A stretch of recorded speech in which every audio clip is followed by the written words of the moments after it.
All right, here we go. The September 15th, 2025 special session of the legislative session of the Anne Arundel County Council is called to order. Do any of my colleagues have any questions before we begin? Seeing no questions, based on Section 3305B1 of the General Provisions Article of the Annotated Code of Maryland, the Council is permitted to meet in closed session to discuss personnel matters over whom this public body has jurisdiction. May I have a motion to meet in closed session pursuant to Section 3305B1 to discuss personnel matters? Motion to close. Do I have a second? Rodbian, second. Madam Secretary, please call the roll to hold a closed meeting in accordance with the section stated. Ms. Fiedler. Aye. Ms. Rodbian. Aye. Ms. Ledbetter. Aye. Mr. Smith is absent. Ms. Pickard. Aye. Mr. Volke is absent. And Ms. Hummer. Aye.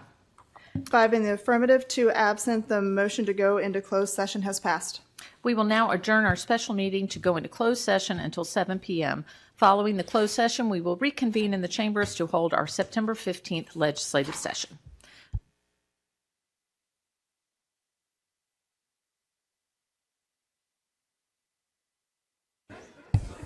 All right.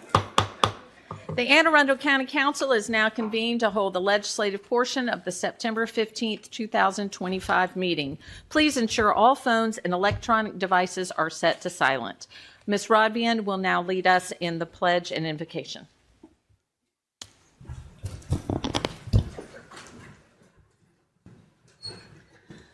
Thank you. I'm going to have a slightly different invocation. We'll do the pledge after the invocation. I'm going to have a slightly different invocation this evening. In recent times, many have felt deepening divisions in our country, and those deepening divisions have had some terrible, even deadly consequences. However, we always have a choice to face our divisions and work tirelessly to reach understanding. I want to take a moment to express my sincere appreciation to my 6 colleagues here, both Democrats and Republicans, for the collegiality that I experience on this body. I'm grateful that in times when there are division in other places, that we see each other's common humanity. Even when we disagree vehemently, we come back with respect and kindness. We care about each other. We ask about each other's day jobs, our families, our travels. The dedication, collaboration, and shared purpose inspire confidence and hope in all we serve. And me. It inspires confidence and hope in me. It is in this spirit of togetherness that drives positive change and strengthens our community. As we begin this evening's meeting, I also want to ask everyone here and beyond who might be listening, remember that we are all bound by many common threads: our families, our hopes, our dreams, and our values. We all want a safe, thriving, and welcoming place to live, learn, and grow. Please remember that your neighbor has far more in common with you than they have that's different.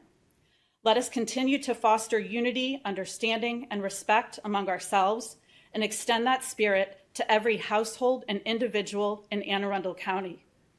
The 7 of us can do it, but we need the entire county to do it. We need every person in this room to commit to being more compassionate and caring for their neighbor.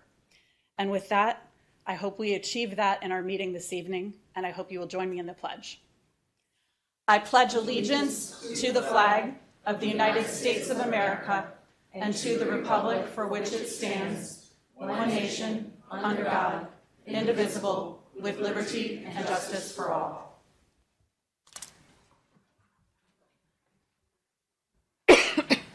Madam Secretary, please read the ethics statement. The Ethics Commission has asked that I advise you that under certain circumstances, members of the public may qualify as lobbyists when they testify before the County Council. If so, the law requires that certain information be filed with the Ethics Commission.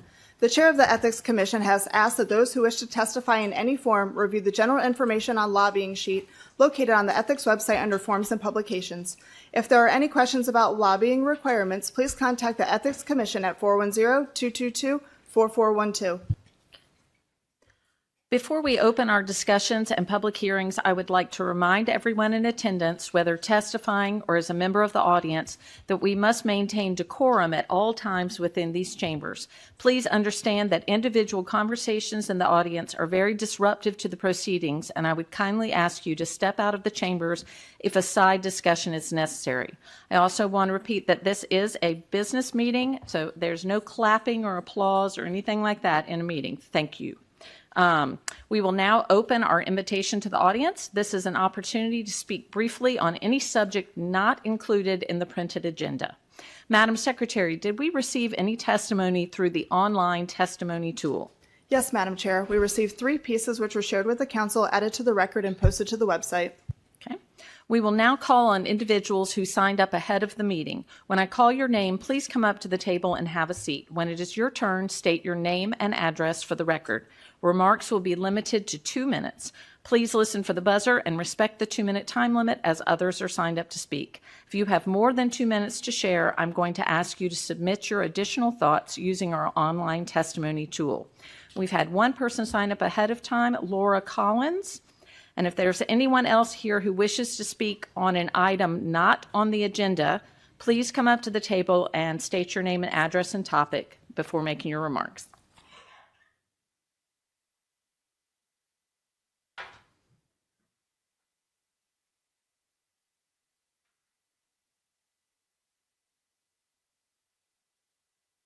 All right, and we'll just start down here. Mr. Maltese.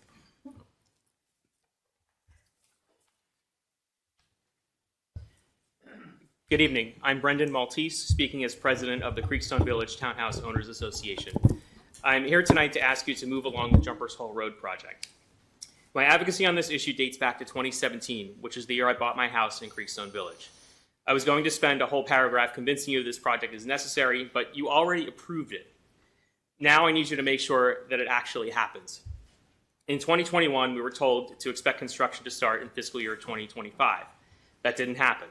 Just last week, I asked the project manager where we stand today, and he said to expect 60% design by the end of the year. But on this timeline, published a year ago, it says we should be at 100% design and obtaining permits by then. There's a clear pattern of the goalposts continuing to move. Every time I ask for a progress update, I brace myself for how much worse the delay is going to be. This past spring, DPW sent letters telling us they were getting a head start on construction by installing an interim traffic signal at Evening Star in July. We're now told to expect that at the end of November. Look, we're not talking about building a new span of the Bay Bridge here. It's a half mile of restriping, a traffic signal, and some sidewalks. Councilman Volke, are you doing anything to light a fire under DPW to get this project in your district moving? Or are you going to amend next year's budget to shift the money another year like you did to this current budget? I see you've introduced a bill that limits development on certain road types, presumably to ease traffic burden. Creekstone wouldn't have even been prevented under that bill. So it's not like you can even pretend that this would have been the solution if it were in place. When are you going to stand up and start advocating for the thousands of your constituents in Creekstone Village who have been waiting for a safe way in and out of their neighborhood? Or safe access to the V&A trail just a half a mile away? Or the people of Freetown who risk their lives walking to and from work along Jumpers with no sidewalk or shoulder? I see it every single day, and your silence on this tells us that you don't care. Thank you. Thank you. Yes, ma'am. I am Laura Collins, and I'm here in partnership with Mike Shea, and I am simply representing probably over 200 artists in southern Anne Arundel County. We need and want to see the Discovery Village project come to fruition.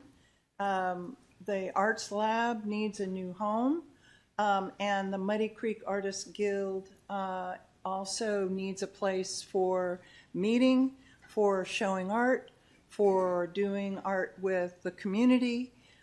So I'm just here to keep it in the front of your mind that the Discovery Village project, I really don't want to see it disappear. I want to keep it in your sights. That's all. Thank you. Thank you, Ms. Collins. Yes, sir. Paul Higgins, President of Woodholm Circle Community Association, also on Jumpers All Road. I could talk a lot about that project. I would say they're on the right course. We're going to get a design. We're going to see what it's going to involve, and then we'll decide how we spend the county's money. I didn't come here to talk about that tonight. I come here to say that I've had some neighbors have to go to the hospital recently, and I've sat in this room and listened to this council talk about rezoning and workforce housing. And in those discussions, I hear about traffic, I hear about schools. I don't hear anything about hospitals. And we've got people sitting in waiting rooms, waiting to get seen because they can't get in. The hospital is overburdened. We've got 2 hospitals in Anne Arundel County, 2, Anne Arundel General and BWMC. If you look at us, we're number 4 in the state in population. We're number 3 in per capita per square mile. And if you look at the amount of people that are in Anne Arundel County, South County to North County, we probably even slide a little higher when you look at the density. The only thing I want to do is when this can't, you guys are on a little short leash.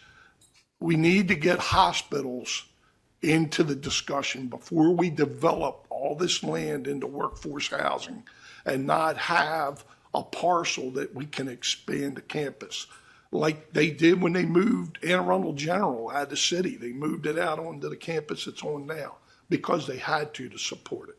So that's what I came to talk about today, and I would ask that as you guys deliberate and go forward, you keep that in the back of your mind. Thank you. Thank you. Yes, sir. Mike Shea, Shady Side. Where is the modern community center in South County? There is none. Where is the county boat ramp for all the miles of shoreline that we have and the facilities? There is none. Even the excuses are growing old and not explained. The reason for no community center, the reason from high officials, it's not our mission. It does not meet our standards. This was told to me by high officials. I will interpret these excuses for you. Recreation and Parks is not capable of designing, building, or running a modern full-service community center. That's the skeleton in the closet. That is, and previous administrations do not want to talk about it. So it is easier to do nothing and hide the ball of deficiency. The county council and the administration walked out of a 30-year agreement that provided for community, a first-class boating facility with options to purchase that could have addressed the needs of the arts community, the maritime community. I anticipate and predict the county will walk out on repaying the $550,000 grant that the state has asked to be replaced when they gave the money for the boat ramp. What elected officials are missing is never in my 30 years of community advocacy have so many segments of the community been walking in the same direction for boating facilities and community center. Those candidates that recognize the previous failings on the issue of modern community center and no community boat ramp will be rewarded. Thank you, Mr. Shea. Is there anyone else here who wishes to speak on an item not on the agenda? Okay, so the invitation to audience is now closed. Is there any item any council member would like to place on the agenda? Mr. Smith? If I make a comment real quick, Madam Chair, thank you. I did want to recognize there are a couple of elected folks that I don't know if you saw them in the audience, but Delegate Simmons, who's over there representing 12B. We have Alderman Shadowmeyer, who's sitting there in the audience from Indianapolis, and then former Delegate Ned Carey in the back, who championed North County for many years. And so just wanted to make sure folks were aware that they were in here. Thank you. Thank you. Sorry, guys, I didn't see you. All right. There is a change to our printed agenda. We are going to take bill number 7525 first this evening. May I have a motion that the partial reading of any bill, resolution, amendment to a bill or resolution, or minutes constitutes the reading of the whole? So moved. Second. All in favor? Opposed? Motion carries. Madam Secretary, please read the minutes of the legislative session of September 2nd, 2025. The County Council meeting was called to order by Chair Hummer at 7:03 p.m. It was opened with an invocation given by Ms. Fiedler and was followed by the Pledge of Allegiance. The meeting was held in the County Council chambers in Annapolis, Maryland. Okay. May I have a motion to approve the minutes of the legislative session of September 2nd, 2025? So move. All in favor?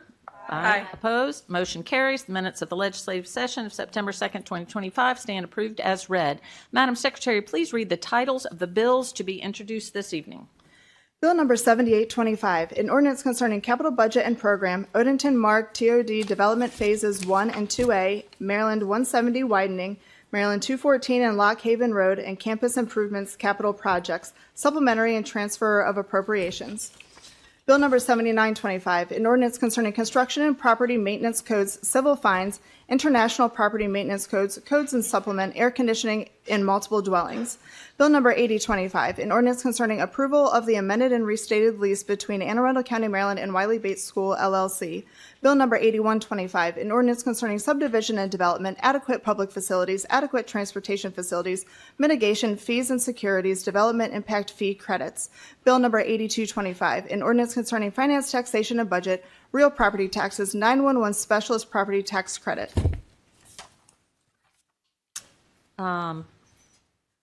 Madam Secretary, please read the titles of the resolutions to be introduced this evening.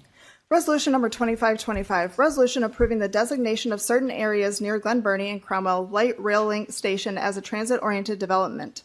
Resolution number 2625, resolution amending a portion of Title IV of the Rules of Procedure of the County Council. Madam Secretary, please read the title of Bill number 7525. Bill number 7525, an ordinance concerning zoning youth nature immersion program. Okay. Ms. Madam Ledbetter? Chair. Oh, I'm sorry. May I ask to be added as a co-sponsor of this bill, please? Yes. Noted. Thank you, Ms. Rodvian. Thank you. Ms. Ledbetter, this is your bill. Thank you, Madam Chair. We discussed this bill at length in work session. Just to recap, I've been working with a provider that is in my district. They currently have a temporary use for what is essentially a youth nature immersion program. It serves children up to about the age of 18, allowing them to have behavioral experiences, educational experiences outdoors in nature. And there is not currently in our code a use that is really a good fit for this type of service and business. And it is actually a very popular and growing sort of platform for children to develop their skills and their round out their educational experience. And so I felt that this was a good addition to our code. It'll allow the business that has the temporary use to convert to a permanent use, and then obviously give the opportunity for others in the future. It is conditional, so there's a set of rather strict conditions in place, worked very closely with OPZ to establish those. And yep, motion to adopt, or no, I'm off my game tonight. So, motion to adopt, we need a second. Are we in order? No, She went out of order yeah, for me. yeah. You threw Sorry, me off I this threw you letter. too. I apologize. There you go. Mr. Hunt, No motion administration. required. Thank you, Madam Chair. Ethan Hunt for the administration. I have Kelly Kenny, our supervising county attorney, and Lynn Miller, our assistant planning and zoning officer. We're supportive of this legislation. We appreciate the sponsor working with the Office of Planning and Zoning. We're happy to answer any questions. Okay. Is there any discussion from the council? All right, we will now open the public hearing on bill number 7525. Madam Secretary, did we receive any testimony through the online testimony tool? Yes, Madam Chair. We received 15 pieces which were shared with the council, added to the record, and posted to the website. Okay. We will now call on individuals who signed up ahead of the meeting. When I call your name, please come up to the table and have a seat. When it's your turn, state your name and address for the record. Remarks will be limited to 2 minutes. Please listen for the buzzer and respect the 2-minute time limit as others are signed up to speak. If you have more than 2 minutes to share, I'm going to ask you to submit your additional thoughts as early as tomorrow using our online testimony tool. So when I call your name, you may come up to the front. Kenley Bray, Hazel Arnold, Aaron Songer, Christina Peak, Emma Rogers, and Ivy Connolly.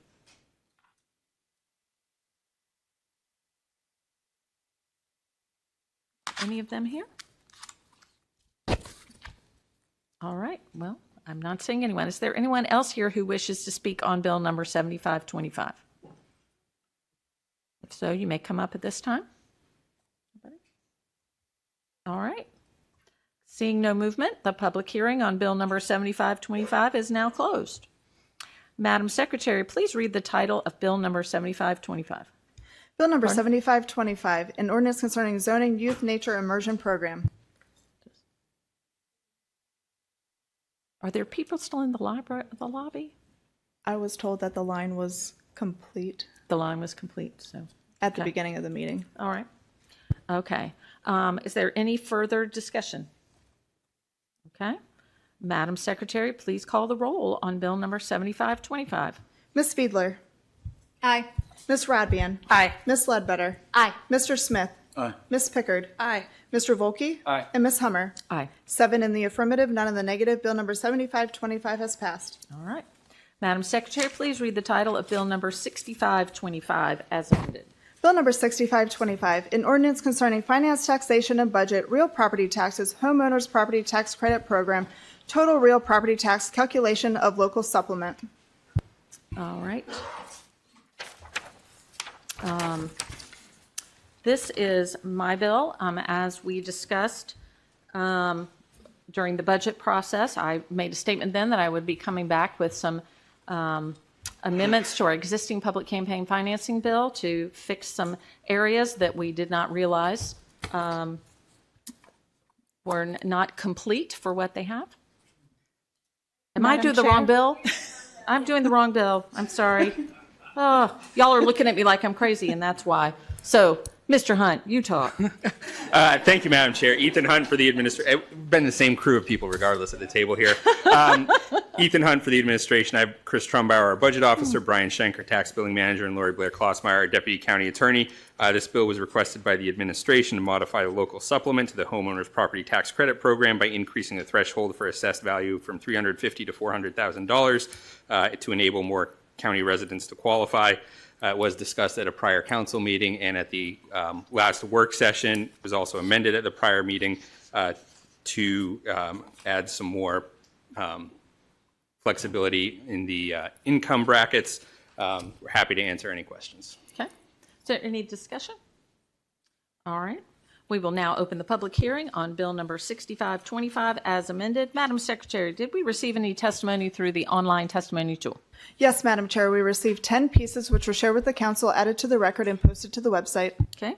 We will now call on individuals who signed up ahead of the meeting. When I call your name, please come up to the table and have a seat. When it is your turn, state your name and address for the record. Remarks will be limited to 2 minutes. Please listen for the buzzer and respect the 2-minute time limit as others are signed up to speak. If you have more than 2 minutes to share, I'm going to ask you to submit your additional thoughts as early as tomorrow using our online testimony tool. We have 2 people who signed up ahead of time, Kurt Svensson and Camille Weefer. And if there is anyone else here who wishes to speak on Bill number 6525, you may come up at this time as well.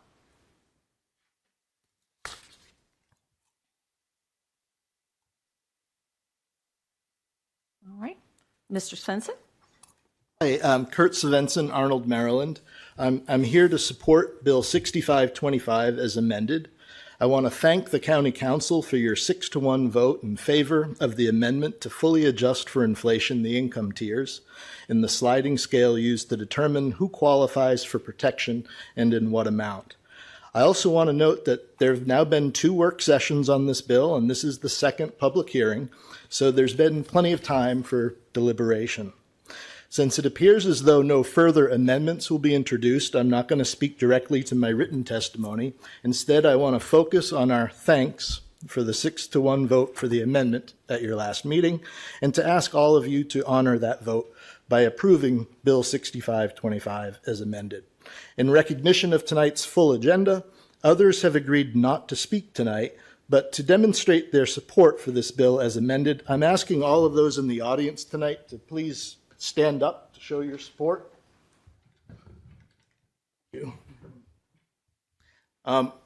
Thanks. I'm now looking forward to hearing from Camille Weefer, someone whose family will be directly touched by the approval of this bill as amended. Thank you. Thank you, Mr. Svensson. Ms. Weefer? Camille Weefer, Glen Burnie. I told my mother that Tuesday night of the 6-1 vote in favor of amending Bill 6525 to fully update the decades eroded income tiers. She thanked God with a smile and me with a hug and said, "So it's done." But I told her not to get her hopes up just yet. I said, yes, they voted to amend the bill, but they still have a work session. Once they talk amongst themselves, I don't know what could happen. They may decide to make changes that aren't what we hoped nor need and say it's fiscally responsible to do less. And if they do that, then who knows what we can do. I've never done this before, Ma, so I don't know. When she heard this, she just soberly said, "I hope they do the right thing." I did watch last week's work session, but I heard nothing new to warrant changes in your positions. So to the 6 council members who voted in favor of this amendment, I thank you. But I must ask you to honor that vote. The adjusted income tiers will help substantially more low-income homeowners who need it, correcting the biggest neglect of this program and easing the pain of thousands. Yet still, we can't repeat the events that led us here today either. I beg you to codify in future legislation a regular review of this and similar income-based safety net programs for inflation. But most important right now are the thousands in my mother's situation. We can rectify this today by passing this amendment as is. Please, don't waste time. I hope you do the right thing. Thank you, Ms. Weaver. So, okay. The public hearing on Bill number 6525 as amended is now closed. Madam Secretary, please read the title of Bill number 6525 as amended. Bill number 6525, an ordinance concerning finance, taxation, and budget, real property taxes, homeowners property tax credit program, total real property tax, calculation of local supplement. Okay. Any further discussion from council members? Ms. Ledbetter? Thank you, Madam Chair. Mr. Trumbauer, we exchanged email, maybe it was a week, maybe it was 2 ago, where I had asked if you could provide the percentage, give or take, of senior citizens who receive this credit now. Do you happen to have those numbers handy? Chris Trumbauer, Budget Officer. I did respond to you, right? You did, but Okay. I just thought it might be helpful. Okay. So I got those numbers from Brian, so I'm going to defer to him if he has them. I remember them if you don't. I apologize, that was not. It was about 75%.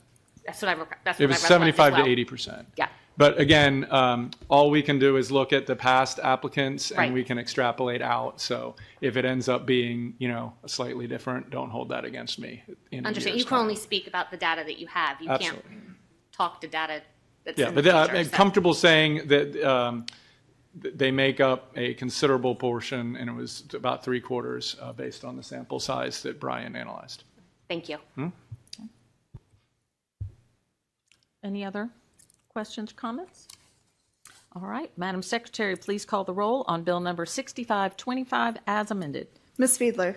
Aye. Ms. Rodbian. Aye. Ms. Ledbetter. Aye. Mr. Smith. Aye. Ms. Pickard. Aye. Mr. Volke. Aye. And Ms. Hummer. Aye. 7 in the affirmative, none in the negative. Bill number 6525 as amended has passed. All right. All right. Madam Secretary, please read the title of Bill number 6725.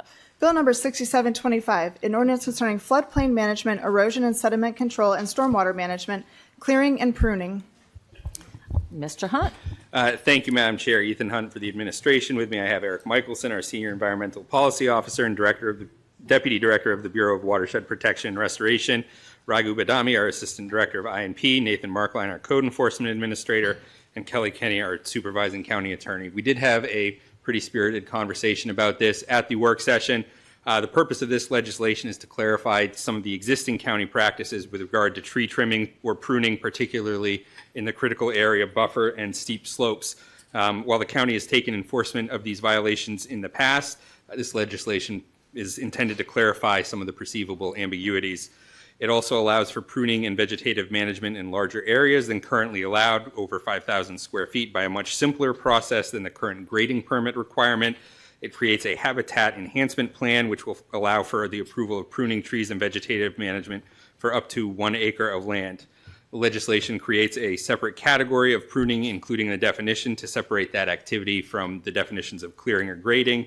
It creates a definition of clearing that is separate from Article 17 for the purposes of Article 16 to sort of untie it from development, which causes confusion in some of the enforcement cases that the county takes. It specifically states that approval is needed for clearing or grading in the steep slopes in the critical area outside the buffer. It also provides that a person may not prune trees in the buffer in the critical areas within steep slopes or in a forest conservation easement without approval, which has always been the case, but again, confusion arises in enforcement cases because that sort of activity is currently considered clearing. For all other areas outside the critical area buffer, outside a forest conservation easement, or not on steep slopes, approval is needed for pruning over a 5,000 square foot area, which is a clarification of existing laws and practices. Furthermore, the bill allows for the pruning or removal of trees, shrubs, or woody vegetation, or removal of woody vegetation in an area of more than 5,000 square feet without a grading permit, which is intended to lessen the burden on applicants and allow for a more streamlined approval process as follows. Outside of the critical area buffer, approval is needed for more than 5,000 square feet by either a grading permit, standard grading plan, vegetative management plan, or the new habitat enhancement plan. And inside the critical area buffer, steep slopes or forest conservation easements, approval is needed for any size area by either a grading permit or one of the other plans. It sets forth that those vegetative management plans or habitat enhancement plans can be used in lieu of a grading permit, and it sets forth the criteria. I'll stop there. Anyone has any questions, or I can turn it over to Eric if he has any additional comments. We do have a number of amendments that came out of the discussions we had at the work session. We'll discuss those at the appropriate time. Okay. Yeah, Eric Michelson, Senior Environmental Policy Officer. Only thing I'd add is what Ethan had said, which was that the work session and some correspondence that we had leading up to the work session, I think resulted in some really beneficial amendments that we've got lined up today. And so looking forward to get those in front of you all as well. Okay.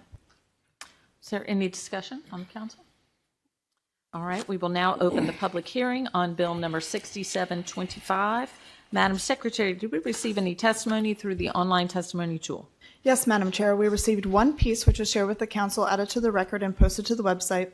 Okay, we will now call on individuals who signed up ahead of the meeting. When I call your name, please come up to the table and have a seat. When it's your turn, state your name and address for the record. Remarks will be limited to 2 minutes. Please listen for the buzzer and respect the 2-minute time limit as others are signed up to speak.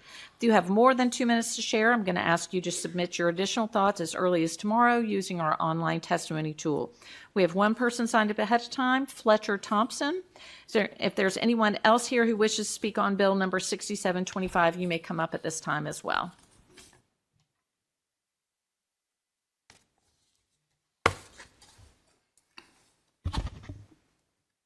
Mr. Thompson. Yes, my name is Fletcher Thompson. I live at 839 Robin Hood Hill, Sherwood Forest, Maryland. I have a water view of the Severn River, and I'm directly affected by this legislation. When you pass a law, any law, there are two parts to that. The first is the question that was asked by, or answering the question that was asked by Shannon Ledbetter at the work session, which is, what problem are we solving? In this case, there are three parts to that I would submit. The first is you have to identify a problem. The second is you have to make some connection between the rule and the problem you're trying to solve. And the third is you should devise a rule which is as unobtrusive as possible. In this case, the county has done none of those things. It has skipped over the first step and gone to the second step, which is how should the rule be worded. It is important that you presumably the rule, this bill is designed to protect the water. It deals with the critical area. It mentions sediment. There's no identification of any area in the entire county that is endangered by sediment. Furthermore, you would have to find somebody in the area who's pruning a tree and connect that activity with the harm you're trying to prevent. They haven't done that either. What Mr. Hunt just said as the reason for the bill has no factual basis. He said it's to clarify existing county practices with regard to tree trimming. There are no lawful existing county practices with regard to tree trimming. That was the purpose of the lecture that the essence of the lecture that Judge Thompson gave in the adverse decision Mrs. Kenny referred to. I've provided you with a transcript of that. Thank you, sir. All right. Thank you. Yes, ma'am. Hi, my name is Marcia Potler. I live in Sherwood Forest. First and foremost, please let me thank you for allowing me to speak on the subject of water views, which is one of the major reasons why my husband and I purchased our home in Sherwood Forest 30 years ago. Since that time, we have carefully and with the guidance of our tree committee acted to preserve said view by rounding down or pruning trees within the limits and guidelines of both the county and Sherwood. It is with great satisfaction and openness that I can report that not one of the many, many trees across the wide expanse of the Severn that I have trimmed, pruned, has ever been hurt or lost, ever, over those 30 years. And I do it every year. Every one of those trees has continued to grow and thrive. With that said, I again appreciate your time and understanding and our desire to maintain our water views, but within the parameters of protecting the trees, which are so important to all of us in our environment. We carefully look at that as we proceed every year. Thank you. Thank you. Thank you, ma'am. Yes, sir. My name is Don DeVries. I'm a resident of Sherwood Forest. I was also on the work group that studied this topic, and out of which the recommendations that you're dealing with here basically came. And it's been mentioned that Sherwood Forest had some litigation over tree trimming. And the bottom line is that I am here on behalf of Sherwood Forest to give you Sherwood Forest's position on this legislation, which is that Sherwood Forest is supportive of the legislation. And there's one very primary reason why that is, and that is it relies on what's known as the ANSI standards, which are national standards that have been derived to describe the proper way to trim trees. And that, frankly, had that standard been in effect before now, I suspect we wouldn't have had the litigation that I just mentioned. But the fact of the matter is that is the primary reason that we support the legislation, because it does incorporate the use of ANSI standards, so that there's no question about what is and is not proper trimming, and that's a national standard. So I think we are very comfortable supporting that, and that's literally what I want to tell you all. Thank you, sir. Thank you, everyone. So the public hearing on Bill number 6725 is now closed. Madam Secretary, please read the title of Bill number 6725. Bill number 6725, an ordinance concerning floodplain management, erosion and sediment control, and stormwater management, clearing and pruning. There are 7 amendments. Madam Secretary, please read amendment number 1.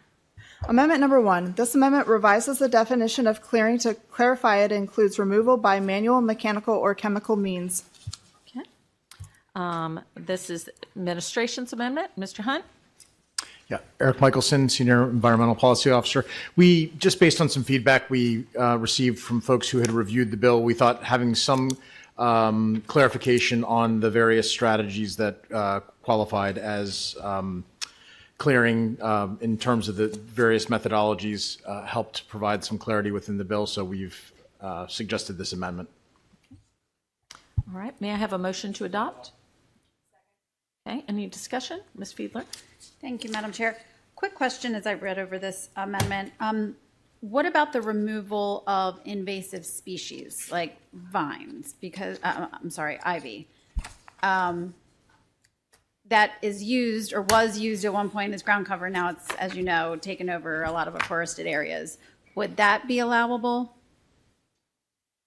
So invasive control generally, and including vines, would be done under like a vegetative management plan. So that would not generally rise to the level of clearing. It would be essentially qualified under the pruning provision of this bill. And again, depending upon the location, and there's an amendment here that changes sort of where this legislation applies, it would be done under the provision of either a vegetative management plan or the habitat enhancement plan. And that's the kind of thing that inspections and permits routinely works with landowners to address. Okay, thank you. Any other questions or comments? All right, Madam Secretary, please call the roll on amendment number 1. Ms. Fiedler. Aye. Ms. Radbian. Aye. Ms. Ledbetter. Aye. Mr. Smith. Aye. Ms. Pickard. Aye. Mr. Volkey. Aye. And Ms. Hummer. Aye. 7 in the affirmative, none in the negative. Amendment number 1 has been adopted.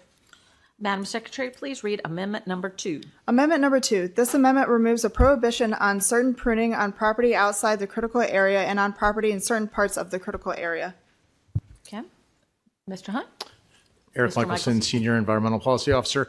Again, I think in looking at the bill and based on some conversations at the work session, we recognized that the bill as originally drafted was applying more broadly than we had intended it to be applying. So really, with the addition of this amendment, the bill applies to the critical area buffer, the 100-foot separation from tidewater, steep slopes, and forest conservation easements, not to areas outside the critical area and not to areas within the critical area that aren't in the buffer or steep slopes. So, Okay. Any discussion? No? All right. May I have a motion to adopt? Second. Second. Any discussion? Ms. Radbian, do you? have it? Oh, no, that was the second. Okay, thought so. All right, Madam Secretary, please call the roll on amendment number 2. Ms. Fiedler. Aye. Ms. Radbian. Aye. Ms. Ledbetter. Aye. Mr. Smith. Aye. Ms. Pickard. Aye. Mr. Volkey. Aye. And Ms. Hummer. Aye. 7 in the affirmative, none in the negative. Amendment number 2 has been adopted. Okay. Madam Secretary, please read amendment number 3. Amendment number 3. This amendment allows for pruning in a forest conservation easement without approval in an area of up to 1,000 square feet if the pruning is to trees, shrubs, or vegetation that extend beyond the boundaries of the easement or interfere with any structures. Okay. Mr. Michelson? thanks. Eric Michelson, Senior Environmental Policy Officer. So this bill was drafted in direct response to some issues that Councilwoman Fiedler had raised at the work session regarding de minimis, essentially, activity in adjacent to forest conservation easements or cases where forest conservation easements were growing and creeping out beyond the boundaries or potentially threatening structures. So this is a bill that would allow up to 1,000 square feet of that kind of pruning activity to go under any kind of regulatory threshold. I believe Councilwoman Ledbetter has actually introduced a similar amendment that's going to be heard as well. Okay. So with that noted, we'd like to ask that this amendment be withdrawn. Okay. All right. This amendment is withdrawn. All right, Madam Secretary, please call the roll. Where? Did we already? I'll have the withdraw motion my to adopt? second. Okay, I'm getting confused. Okay, withdraw your second. So it's withdrawn. All right, there we go. So that was number 3. All right, let us move on to Madam Secretary. Please call the roll on. No, please read amendment number 4. Amendment number 4. This amendment exempts routine maintenance of stormwater management best management practices from the requirement of a grading permit or other approvals. Okay, Mr. Michelson. Eric Michelson, Senior Environmental Policy Officer. So there was some questions that were raised from folks who had seen the bill as to whether this would affect the routine vegetative maintenance of stormwater BMPs. We just wanted to be clear that that was not the intention of the bill to affect those practices. So this carves those practices out of the bill. Okay. May I have a motion to adopt? Motion to adopt. Second? Fiedler, second. Okay. Is there any discussion? All right, Madam Secretary, please call the roll on amendment number 4. Ms. Fiedler. Aye. Ms. Radbian. Aye. Ms. Ledbetter. Aye. Mr. Smith. Aye. Ms. Pickard. Aye. Mr. Volkey. Aye. And Ms. Hummer. Aye. 7 in the affirmative, none in the negative. Amendment number 4 has been adopted. Madam Secretary, please read amendment number 5. Amendment number 5. This amendment clarifies that a standard grading plan, vegetation management plan, or habitat enhancement plan may be renewed upon request, and that there is no application fee for a renewal as long as the plan proposes substantially the same annual maintenance or activity as a prior approved plan. Mr. Michelson. Eric Michelson, Senior Environmental Policy Officer. So this is an attempt, again, based on some feedback from the work session, to sort of cut some of the red tape with regards to renewal of these permits. Essentially, once they're put in place, there's that one-time application fee for the various permits, but the Department of Inspections and Permits would then preserve the right to basically renew these plans, assuming they are substantially the same from year to year. You could see a landowner, for instance, wanting to keep one of these plans in place for successive years in order to keep their maintenance plan consistent from year to year. And this is just an attempt to try to make that process easier for the public. Okay. May I have a motion to adopt? Motion to adopt. Second. I have a question, just to clarify. So these plans have to be renewed every year?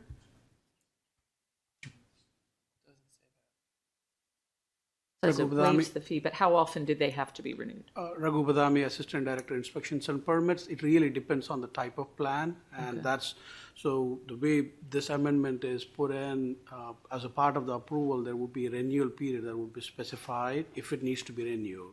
Oh, okay. So we wanted to have that flexibility, type of vegetation pruning that does occur. Okay. So they're not all the same. It depends on Yes. what the plan is and how long it would be. Okay. Great. Thank you. Any other questions, comments? Mr. Volkey? Thank you, Madam Chair. So to follow up on that question, you could get one of these for a community in year 1. Then the community could do whatever the permitted activity is. They could do nothing for another 5 years, then come back and say, we need to do the same thing we did 5 years ago, and you all could still approve that same plan without a new fee because you're saying it's substantially similar to what was done before. So there's not an annual sort of renewal requirement on this. This is something that could be done at a longer interval. Yes, that's the intent. All right. Ms. Fiedler? Oh, good. Oh, okay. All right. Madam Secretary, please call the roll on amendment number 5. Ms. Fiedler. Aye. Ms. Radvian. Aye. Ms. Ledbetter. Aye. Mr. Smith. Aye. Ms. Pickard. Aye. Mr. Volkey. Aye. And Ms. Hummer. Aye. 7 in the affirmative, none in the negative. Amendment number 5 has been adopted.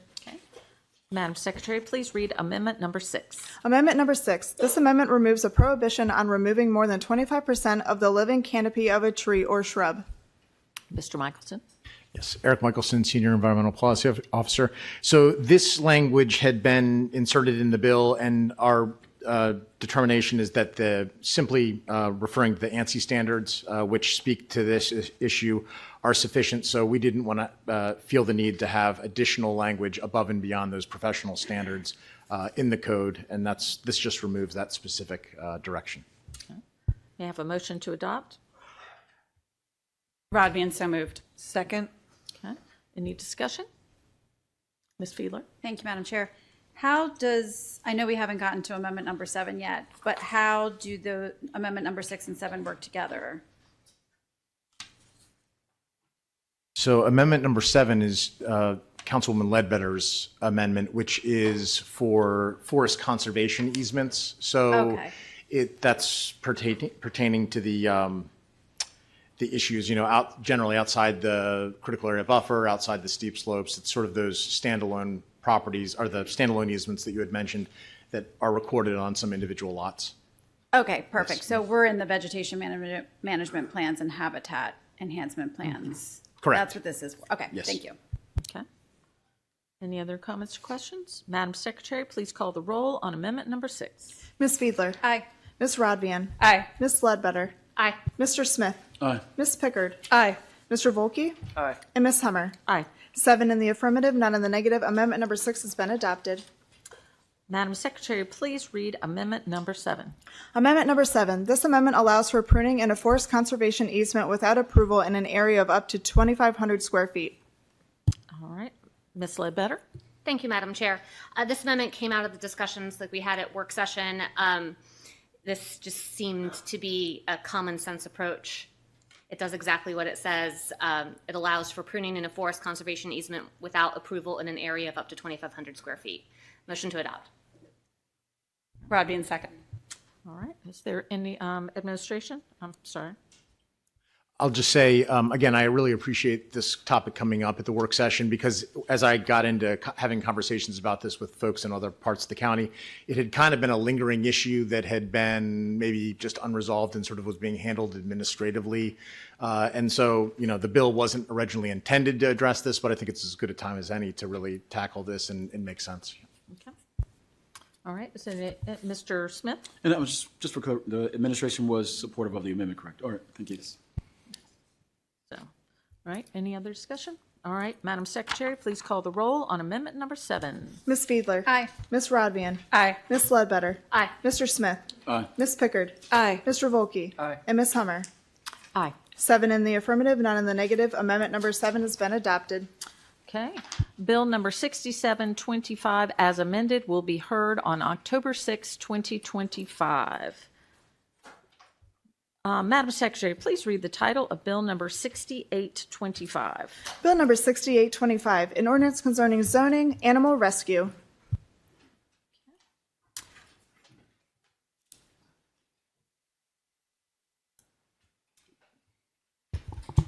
All right. Mr. Hunt? Thank you, Madam Chair. Ethan Hunt for the administration. With me at the table, I have Kelly Kenny, our supervising county attorney, Lynn Miller, our assistant planning and zoning officer, and Claudia Roll, our director of animal services.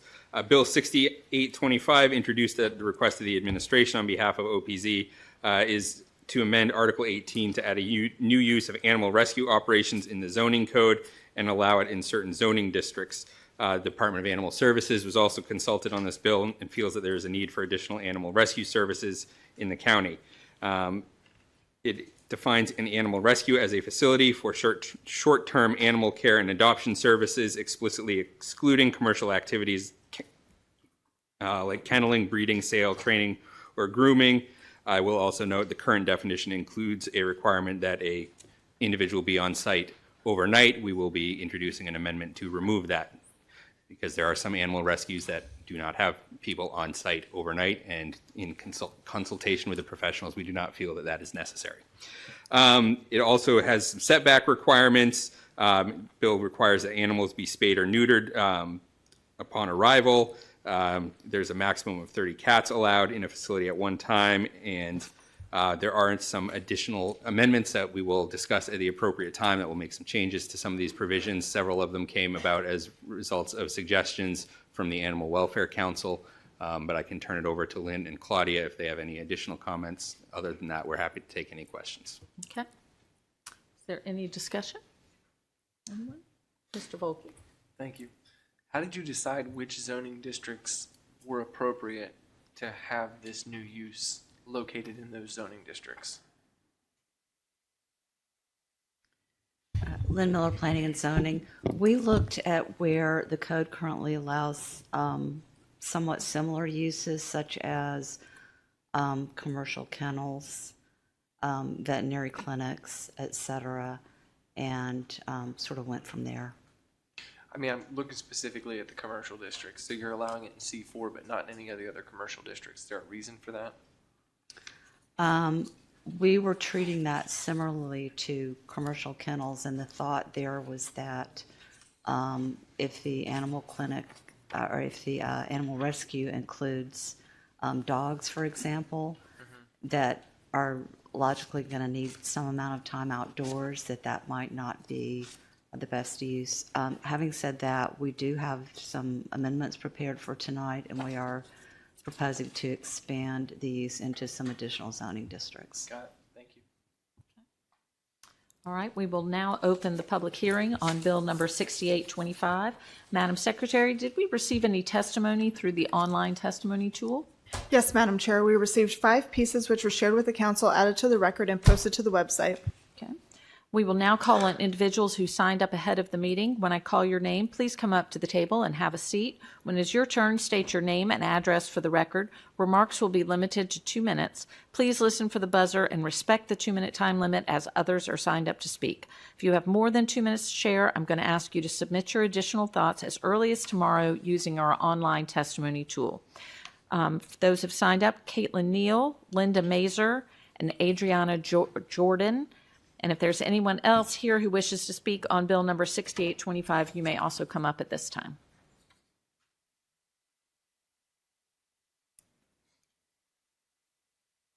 Go right ahead. Oh, it's on? Okay. Hi, my name is Caitlin Neal. I'm from Pasadena. I run Rise Above Animal Rescue. I'll admit I'm more used to talking to animals than people, so I'm like a little flustered here.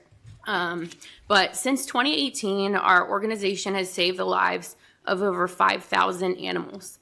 These are pets who otherwise would have ended up in county animal control or have struggled to survive on the streets. Every animal we take in, vet, and adopt out eases that burden on county services, while also helping families in our community. Right now, we operate out of a small storefront adoption center in Pasadena, but we've outgrown that space. For over 2 years now, we've searched for a larger property. The current zoning code has made that nearly impossible, especially for a nonprofit with limited resources. That's why this bill is so important. It gives rescues like ours a clear definition of the code, sets fair conditions, and protects surrounding communities, and provides a path forward so we can continue this work. Without this, many rescues, including ours, will struggle to secure a permanent home and continue saving lives. This legislation is not just about helping rescues, and it's about supporting the county as a whole. By giving nonprofits like ours a fair opportunity to operate, you are helping reduce the burden on animal services, preventing unnecessary euthanasia, and ensuring more families have the chance to adopt a healthy, well-cared-for pet. On behalf of our volunteers, our community, and the thousands of animals we have gotten into homes because of our work, I respectfully ask you support this bill. Thank you. Yes, ma'am. You can go ahead. Okay. I'm Linda Mazer at 752 Dividing Creek Road, Arnold, and I'm the chair of the Animal Welfare Council. Good evening. The Animal Welfare Council understands that there is a deep need for additional rescues to help alleviate the capacity of care crisis that animal services has been experiencing for several years. When we first became aware of Bill 6825, we communicated to county staff that there were several amendments that were needed in order for the Animal Welfare Council to be able to support this bill. We advocated for the following: that an animal rescue be licensed, that a satisfactory inspection take place prior to issuing a license and before any animals are housed there, that an animal rescue should be a 501c3 organization registered with the state, and that there would be a phase-in period of appropriate length for existing private animal rescues to comply with the new license requirements, and that a signed statement that no responsible person or party in charge of a private rescue has ever been convicted of a felony or a misdemeanor involving animal cruelty or neglect be required. We are pleased to see that our recommendations are reflected in Amendment Number 1, and we urge that County Council members to vote in favor of that amendment. And in addition, although the Animal Welfare Council has not taken a position on the specific number of animals allowed for rescues, we recognize that licensing, inspections, a 501c3 organizational requirements should help provide additional safeguards against the hoarding. Thank you. Yes, ma'am. Hi, my name is Dr. Ariana Jordan. I'm a volunteer at Rise Above Animal Rescue. My main roles there are to foster, take photos of adoptable animals, and run adoption events. Rise Above has outgrown our small rental space, and in order to save more animals, we need a bigger space. A larger space will allow for a staged photo corner, which is an important aspect in capturing great photos. Photos are crucial in adoption since many of our adopters do find our animals online. A great photo makes all the difference. Right now, we just don't have the space for a photo area. Additional space is also very important since it will allow for a secluded room for meet and greets. This room will let potential adopters get a better feel of the potential pet since it would be able to be loose in the room with them. We have been asked on many occasions if we have a room for this, but we do not, and that hinders the adoption experience. What breaks our hearts the most is that we do have to turn animals away because of our space limitations. We get asked almost every single day by overcrowded shelters and people in the community if we can help additional animals, and we have to say no. We have run out of space and we need to expand to continue to help. At this time, it is critical for us to get a larger space. However, the commercial prices are beyond what we can afford. We are asking for the ability to purchase or rent a residential location so that we can continue to grow our rescue. We would not bring in much additional traffic to this area because we are only open to adopters by appointment. We are willing to work with whatever residential area we could end up in to make sure all parties are happy.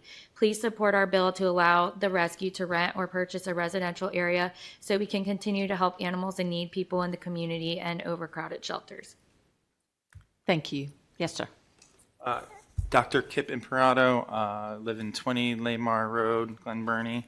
I was a bad boy, didn't sign up for the list tonight because mine's easy. I'm just mostly here to thank you guys for your attention to the lesser fortunate souls of Anne Arundel County. The animals frequently get forgotten about.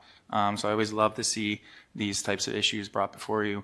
I'm also here to support Caitlin, who my veterinary hospital that is in Baltimore does a lot of good work there. And I can certainly attest to the 5,000 animals that she has rescued in that time. All had to be spayed and neutered, and I probably touched over half of them, which eventually leads me into my support of the amendments being brought forth today, especially the first one about them being licensed and inspected. I think that that is more than adequate, and it plays into the other amendment about, and I certainly appreciate the extension of 30 animals to 50 animals, particularly the cats, because if anyone's been through a kitten season before, one female cat can probably have 8 kittens, and so that's only 5 cases at a time being housed in that area. So I really appreciate that, and potentially even further flexibility down the line depending on how the inspections go, because absolutely all we really care about is the welfare of the animals, and we don't want to have any hoarding situations. So thank you for listening to this, and I'm looking forward to helping more rescues in the future, because if we got to spay and neuter all those pets, they need a place to go. Thank you very much. So the public hearing on Bill number 6825 is now closed. Madam Secretary, please read the title of Bill number 6825. Bill number 6825, an ordinance concerning zoning, animal rescue. Okay, there are 7 amendments. Madam Secretary, please read amendment number 1. Amendment number 1. This amendment adds a requirement for a license for an animal rescue facility, establishes the requirements for the issuance of a license, application requirements, grounds for denial, and an annual fee for the license. Okay. Mr. Hunt? Thank you, Madam Chair. That's exactly what this does. In talking with Claudia and our professionals, we felt that adding a licensing requirement was a reasonable thing to do to put some guardrails and safeguards to make sure we don't run into, animal hoarding situations. The license fee is $25, which we did not view as unreasonable, and the inspections can be done with existing personnel, so we're not adding any costs in that respect. And I can turn it over to Claudia if she wants to add anything about that. I'm glad to, from Animal Services perspective, we're glad to see this amendment. Like Ethan said, set some guardrails. What we will do at Animal Services is work up, we'll use best practice standards to work up some guidelines and in favor of the amendment. Motion to adopt. Second. Okay. I just want to add, I'm very happy about these. My biggest concern is that some people may start off as a rescue, but it turns into a hoarding type situation, and to know that we're going to have inspection and guidelines to make sure that the animals are receiving the care they need and it's a good environment. So I think this gives the good safeguards against that as well. Ms. Fiedler. Thank you, Madam Chair. So just for clarification, because I did have a question on the inspection section of this amendment where it says E, adequate size for the number of animals. If I were someone who was interested in opening a rescue and I was looking at commercial space or residential space, the guidelines will guide someone get an idea of the minimum if they want a rescue of whatever size, correct? Claudia Roll with Animal Services, yes. And general guidelines, it's hard to specify every example, based on species, type of enclosures. But yeah, we will work with rescues. Okay, perfect. Thank you. Ms. Ledbetter. Thank you, Madam Chair. Reading this, I'm making the assumption, but I don't like to assume that it's Animal Services who will be kind of managing the licensing process, doing the inspections, that it'll fall underneath your umbrella. Correct. Thank you. Any other comments? All right. Madam Secretary, please call the roll on amendment number 1. Ms. Fiedler. Aye. Ms. Rodbian. Aye. Ms. Ledbetter. Aye. Mr. Smith. Aye. Ms. Pickard. Aye. Mr. Volkey. Aye. And Ms. Hummer. Aye. 7 in the affirmative, none in the negative. Amendment number 1 has been adopted. Madam Secretary, please read amendment number 2. Amendment number 2. This amendment removes the phrase short-term from the definition of animal rescue. Mr. Hunt? Thank you, Madam Chair. Ethan Hunt for the administration. Sometimes animals are with animal rescues longer than intended. So, Yeah, Claudia Roll, Animal Services. Short term is, first of all, rather subjective. So, kittens are going to get out there quickly, but we might have, a rescue might have animals that it just takes longer for various reasons. So, as long it's in the bill that they have an adoptions program, so that should suffice. May I have a motion to adopt? Motion to adopt. Okay. Any discussion? Mr. Volkey? Thank you. So, understanding the purpose of the bill is to be an animal rescue facility. Understanding the purpose is adoption and sort of moving animals to a forever home. How does taking out the short-term concept play with that versus, and I think there was a question from Ms. Hummer at the work session about animal rescues versus animal shelters, and there was a response that was given back about that. At what point does the animal rescue, if you take out the term short-term, potentially convert into more of a shelter as opposed to a rescue in that sense? And if I'm asking that wrong or if that doesn't make sense, ask me for clarification, because I'm happy to try to keep talking this through with you. Sure, Claudia Roll with Animal Services, and you come back to me if I'm not answering your question right. Go ahead. Yeah. Short term is going to mean different things to different people, just even in the field I work in. Yep. Shelters, we're always looking at our length of stay, with the end game being good homes for the animal, but as an open admission shelter, moving them through as quick as possible, but still looking at them as individuals. It just really, it varies. A weaned kitten ready to go to their new home, that's going to be pretty quick. An older dog that has some medical issues may not be ready for adoption quite yet. A rescue or a shelter may decide that an animal needs some behavior treatment, some extra training before they're ready for that new home. An animal may have certain issues where every family is not going to be the right fit. So we may be, looking for that right family, and it just takes a while longer. Yeah, and I understand all that. I guess what I'm hearing you say is short-term may mean different things for different cases. Understood. But if the ultimate goal of an animal rescue is always to be taking that animal and moving them toward that forever placement, how does taking out the word short-term sort of help with that? Isn't the goal always for every one of these animals in each of their unique situations to be moving them toward that forever home and not to have them there long-term? Sure. I guess that's my point is I think keeping this here, you all can interpret this however you want to interpret it for each individual case. But the goal is still clearly identified as this is short-term care. This is not a long-term care facility. So the only people who are going to define that are going to be you, right, in how you're looking at this. I see your point. It sounded vague to me and subjective. Okay. So, but you also need vague and subjective to a certain degree because with some animals, yeah, short term is going to mean something different than another animal. Sure. I don't know. To me, I think it's helpful because it directs the purpose of the rescue is a short term placement. I hear you. It's not a long term placement. So by taking it out, I think you will actually start to create more ambiguity of is this a long term or a short term facility? That's my concern with taking it out. Okay. I'm not. I hear your point. That's It's a my good one. That's kind of my thought about it. Is I'm going. We want to clearly telegraph to people this is a short-term facility, whatever that means for each individual animal.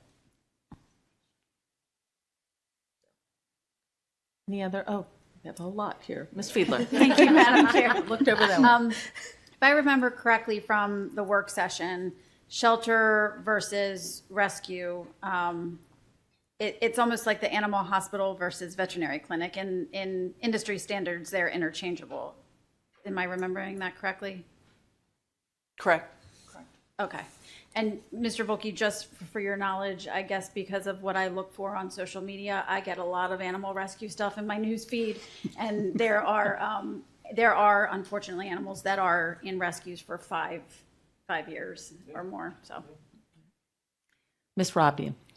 Thank you. I was going to just offer up the suggestion instead of maybe short term, but still having a word that kind of gives that impression, maybe interim. So, Ms. Ledbetter. Thank you, Madam Chair. You had mentioned that there's a requirement for an adoption plan, and can you explain a little bit more about how that played into the decision you were making about how short-term might not be necessary because of the adoption plan requirement? If you could elaborate on that. Sure. If it's required that the organization has an adoption program, there's the implication that the animals are moving through into their new home. They are not joining that rescue forever. Will there be guidelines on what an adoption program looks like? Was that something Animal Services might produce, or are there industry best practices for what an adoption program looks like? Sure. We would confirm that there's an adoption program, and we could also offer guidance for rescue groups. Thank you. Mm-hmm. Any other questions or comments? Madam Secretary, please call the roll on amendment number 2. Ms. Fiedler. Aye. Ms. Radbian. Aye. Ms. Ledbetter. Aye. Mr. Smith. Aye. Ms. Pickard. Aye. Mr. Volke. For the reasons noted, nay. And Ms. Hummer. Aye. 6 in the affirmative, 1 in the negative. Amendment number 2 has been adopted. Okay, Madam Secretary, please read amendment number 3. Amendment number 3. This amendment makes an animal rescue a conditional use in R2 residential and R5 residential zoning districts. Okay. Mr. Hunt? Thank you, Madam Chair. That is exactly what this amendment does. It expands the residential districts where these could be a conditional use, which does sort of pull in and catch and cover some of our existing services that would be considered animal rescues. Okay. May I have a motion to adopt? Motion to adopt, Allison Pickard. Do I have a second? Rabbian, second. Okay. Any discussion? Mr. Volke. Thank you, Madam Chair.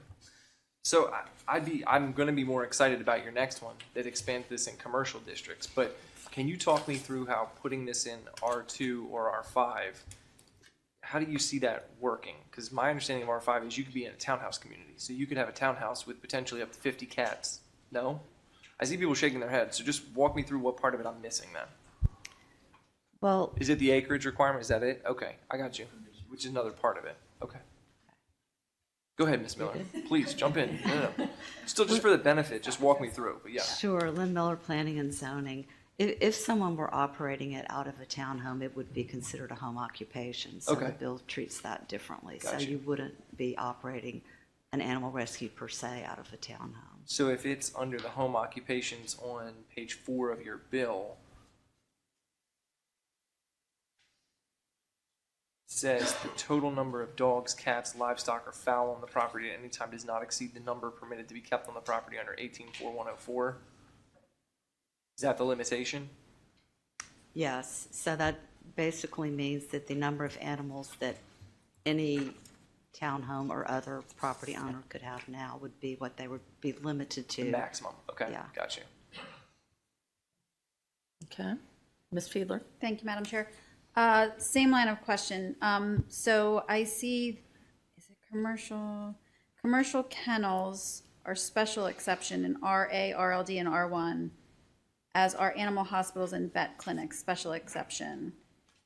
Having said that, the special exception requirements for those are much smaller than the list of conditional uses for the rescues. Can you just explain how you all came to the determination that it's conditional versus special exception? Sure. We felt that the conditional use requirements, coupled together with the amendments that we're proposing, provide sufficient protections for this use, particularly in residential districts. Okay, so exactly what I was assuming. The list of conditions that have to be met are greater than what is required for the special exceptions for commercial kennels and animal hospitals and veterinary clinics. So that's almost the balance. Yeah, you could put it that way. Okay, we'll put it that way tonight. Okay. All right. Any other comments? All right. Madam Secretary, please call the roll on amendment number 3. Ms. Fiedler. Aye. Ms. Rodvian. Aye. Ms. Ledbetter. Aye. Mr. Smith. Aye. Ms. Pickard. Aye. Mr. Volkey. Aye. And Ms. Hummer. Aye. 7 in the affirmative, none in the negative. Amendment number 3 has been adopted. Madam Secretary, please read amendment number 4. Amendment number 4. This amendment makes an animal rescue a conditional use in the C3 General Commercial Zoning District and as a conditional requirement that a facility in a C3 district may only house or shelter cats and certain small animals. Okay. Mr. Hunt? Thank you, Madam Chair. That's exactly what it does. It allows it as a conditional use in C3 districts for small animals. Okay. May I have a motion to adopt? Motion to adopt. Second. Okay. Discussion? Mr. Volkey, you don't have anything on this one? Oh, okay. There we go. So, Madam Secretary, please call the roll on amendment number 4. Ms. Fiedler. Aye. Ms. Rodvian. Aye. Ms. Ledbetter. Aye. Mr. Smith. Aye. Ms. Pickard. Aye. Mr. Volkey. Aye. And Ms. Hummer. Aye. 7 in the affirmative, none in the negative. Amendment number 4 has been adopted. Madam Secretary, please read amendment number 5. Amendment number 5. This amendment changes the requirement for spaying or neutering before or upon arrival to the facility to prior to adoption from the facility, unless a veterinarian determines the animal is medically unable to undergo the procedure. Okay. Mr. Hunt? Thank you, Madam Chair. So the original bill required that incoming animals be spayed or neutered. Obviously, that would result in owners turning or shelter operators turning animals away. We don't want that, so this would just require that they be spayed or neutered prior to being adopted out, unless a veterinarian says it's medically unfeasible to put them under anesthesia. Okay. May I have a motion to adopt? Motion to adopt. Okay. Discussion? I have a question on this one. So this one says if it's medically unable to undergo the procedure. Would that include, so for instance, when we talk animal rescue, it can be all kinds of things. I don't think we're spaying or neutering like gerbils or turtles.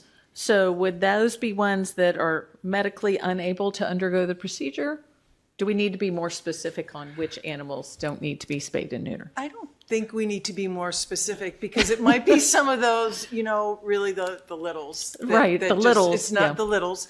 But it also might be an elderly cat or dog that has some medical conditions that the anesthesia is just too risky. Right. So, But this you feel could encompass some of our littles without being specific on? yes. Okay, just making sure. All right. Any other questions or comments? All right. Madam Secretary, please call the roll on amendment number 5. Ms. Fiedler. Aye.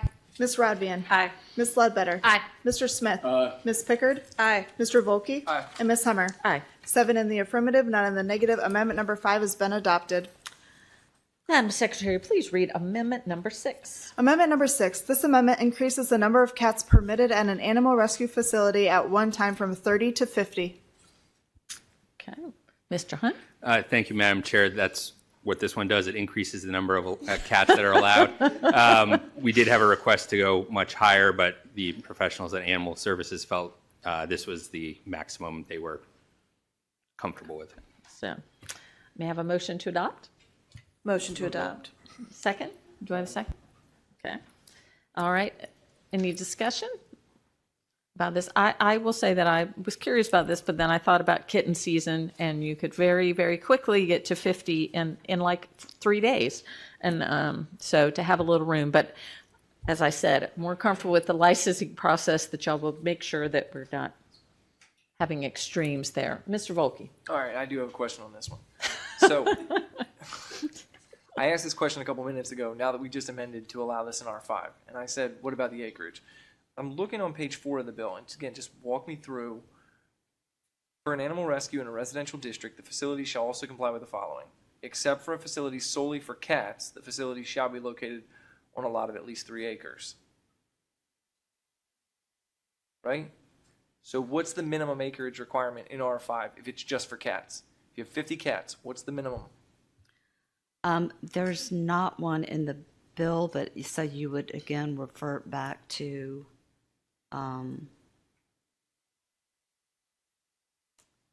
you would revert back to 184104. I'm looking at Miss Kenny.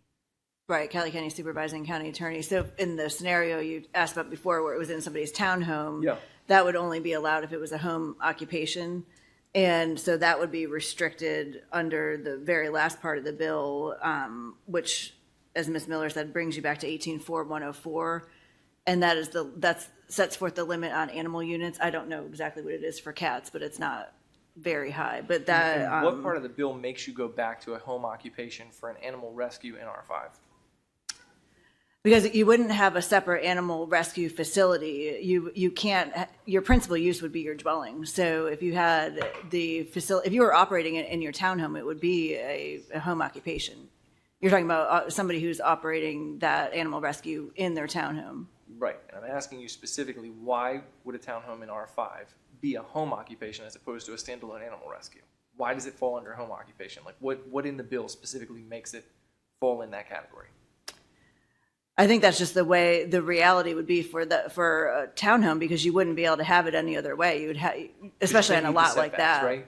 Right, on a lot like that, you wouldn't have any other separate Okay, separate building where you would be keeping the animals. I got you. That's what I'm just trying to nail down is specifically what are the items, because I can already foresee that if this happens and we pass this bill, which I think we will, there's going to be some situation that arises and somebody's going to say, how did you all vote for that? What a bunch of goofballs. Did you think about this? And so I'm trying to ask all the questions that I'm going to get asked later. So I'm looking at it. I assume it's on page 3 of the bill, where it says buildings and enclosures for the housing and shelter of animals shall be at least 100 feet from residentially zoned property, and animals may not be housed within the 100-foot setback. So is that what's going to say, if you're in a townhome, this cannot be an animal rescue, it's got to be a home occupation? Am I understanding that correctly? Well, I think that would apply as well, because I don't think in a townhome community you'd Right, ever you're not meet gonna that hit setback. setbacks. But also, if you were housing those animals solely in your home, it would be an accessory use that you would have in your home, and you'd be subject to those residential criteria for animals. And what you just said, what makes that? Because this isn't an accessory use. Right, I understand what you're asking, that if you think there's some lack of clarity on that, we can certainly look at that to make sure that somebody couldn't somehow have 50 cats in their townhome. That's what I'm asking about. Right. So I'm just trying to foresee where things could go. Yeah, I think certainly that setback criteria would knock that one out as a possibility. I don't see how you would meet that setback. Who knows? Ms. Fiedler. Right. Thank you, Madam Chair. Right, there would be enough space. In 184104, that's what we're talking about, would be the section of the code you would go to determine the number of cats in a townhouse scenario, right? Is that what we're saying? If it's a home occupation. But I'm looking at 184104, and I see all kinds of animals, but I don't see cats specifically. Or am I? Yeah, the keeping of cats is limited to no 184104, more than it's under 9 per household. B, Part 1, the keeping of cats is limited to no more than 9 per household. Okay, perfect. I was looking for numbers, it's written out. Thank you. Okay, that's actually good to know. I did not know there was a 9-cat limit, so it's good to know for personal use. Even you could have 9 cats in your house. Okay, Ms. Fraud, what? I am not at 9. I am not there. I'm not there. So, Ms. Rodvian.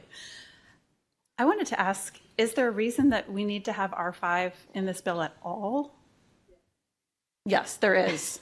Oh, and this is, okay, this is related to, okay. So, but going back to the townhome example, you couldn't, for example, well, I guess it would be residentially zoned. I was just thinking of someone who would set up the rescue in the R5 and then, but that's not their home. That they set up that wouldn't be possible. And the setbacks still make it impossible. I just want to make sure, I guess, I like to double check to make sure we're not setting up some scenario where someone could say, hey, I'm going to buy this townhouse and I'm going to put 50 cats in it and I'm going to go sleep in my house a few blocks away. And then the neighbors are like, what's going on with all these cats? Lynn Miller, Planning and Zoning. I guess keep in mind that there's multiple different dwelling types allowed in R5. So you could have a single-family home in R5, and that single-family home might want to operate an animal rescue as a home occupation, in which case they would be limited to the 184104 limitation of cats. You could also have an animal rescue as a standalone principal use in R5 with no residents, in which case the other provisions of the bill in residential districts would apply.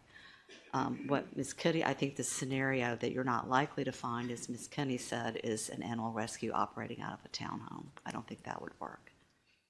But it would be almost unlikely in a R5 in a single family home too.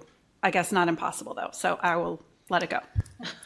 Yeah, I mean, there is the 3-acre minimum requirement that many lots in R5 are not going to meet. But isn't that what we said there, that Except for cats. Except for cats. Right. That's why right. we're talking all about right. cats. The acreage limit is when you have dogs too, so you're correct. Ms. Ledbetter. Thank you, Madam Chair. To just revisit, based on what Ms. Rodvian just said, the idea that someone might buy a townhome, they don't want to live in it, they want to only operate the rescue out of it. Essentially, the condition that limits that is the setbacks. 100 feet, and it's shared walls. You can't have 100 feet. Right. Am That's how I would interpret it. Right, correct. And in that situation, it would not be a home occupation because they're not living in the home, but yeah, right, they would not meet the setback because they'd be right next to the adjacent dwellings. Okay, just wanted to be crystal clear on that. Thank you. Okay. All right, Ms. Fiedler. This is a statement because we have a packed house, and for those of you wondering why we are talking ad nauseum about cats and numbers, there have been many constituent cases involving cats in our county, and there is a long history of cat legislation that has come before this council and previous councils. So we are, I think, very sensitive to anything involving cats, no less 50 cats. So, yes. Did you hear what Mr. Volke I was just shocked said, Ms. this Fiedler? wasn't your bill. I thought this was your bill at first. Ms. Fiedler is known for her animal bills, although the last one was pigs and not cats. So there we go. So, all right. Madam Secretary, please call the roll on amendment number 6. Ms. Fiedler. Aye. Ms. Rodvian. Aye. Ms. Ledbetter. Aye. Mr. Smith. Aye. Ms. Pickard. Aye. Mr. Volke. Aye. And Ms. Hummer. Aye. 7 in the affirmative, none in the negative. Amendment number 6 has been adopted. All right. Madam Secretary, please read amendment number 7. Amendment number 7. This amendment modifies the setback and housing requirements for any residentially zoned property to 100 feet from existing residence for a facility with dogs or 75 feet from existing residence for a facility with animals other than dogs. Ms. Pickard, this is your amendment. Thank you, Madam Chair. So this will get us back to why we need some of the other amendments we've had in this bill tonight. We do have a long-standing, very reputable senior dog sanctuary animal rescue in District 2. The operators are here in the audience tonight. And this bill, I think, unbeknownst to the administration, sort of scooped up this senior dog sanctuary. And we're needing to amend the bill to make sure this long-standing operator will remain in compliance with the code. So this is why we are amending the bill to allow for the setback from residentially zoned dwelling to the existing residence. It is an R5 and open space parcel that meets the 3-acre requirement, but it is a residential structure. You should all go visit, and you should volunteer your time. It's a lovely place. With that, motion to adopt amendment number 7. Fiedler, second. Administration. Thank you, Madam Chair. We appreciate the sponsor putting this amendment in, and we are very supportive. Okay. Any discussion on this? All right. Madam Secretary, please call the roll on amendment number 7. Ms. Fiedler. Aye. Ms. Rodvian. Aye. Ms. Ledbetter. Aye. Mr. Smith. Aye. Ms. Pickard. Aye. Mr. Volkey. Aye. And Ms. Hummer. Aye. 7 in the affirmative, none in the negative. Amendment number 7 has been adopted. All right. Bill number 6825, as amended, will be heard on October 6, 2025. And just as an added note for everybody listening, there's lots of animal rescues and animal care and control in this county. Go adopt a pet. So, all right.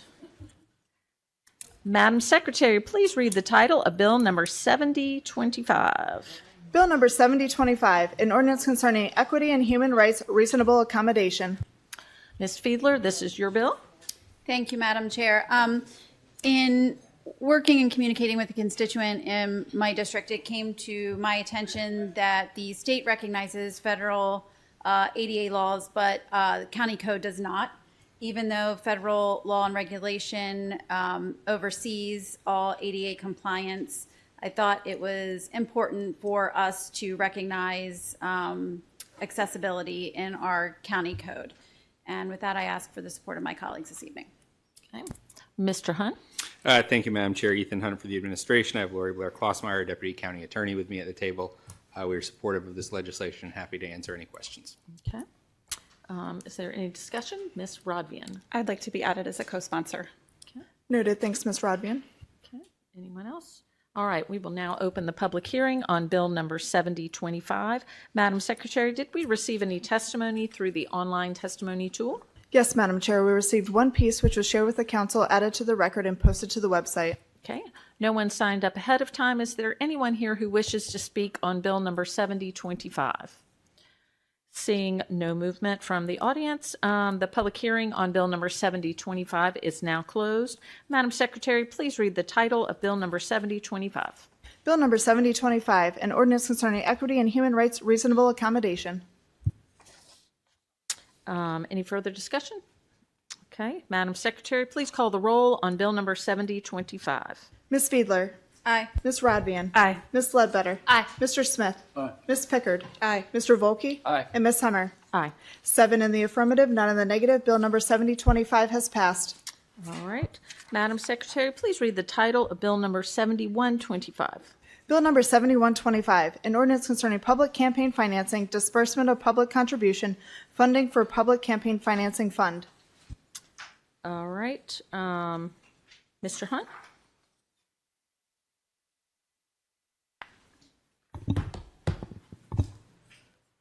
You want me to go? This has down that. Yeah, that's kind of, this one has flipped who's done. So this is, I know I did an intro before. I've totally got myself confused on these. So this is my bill. First off, when we passed the public campaign financing program a couple of years ago. This is the first campaign cycle that we have it in use. And as we went through the budget process this year, we identified some areas that were not clear or were not in place. And I stated at that time that I'd be coming back with legislation to address those things, and this is a result of that. I want to give many thanks to the Public Campaign Finance Commission and the administration for their collaboration on this bill. I met with the leadership of the commission multiple times, and I'm grateful for our discussions and their feedback to get this right.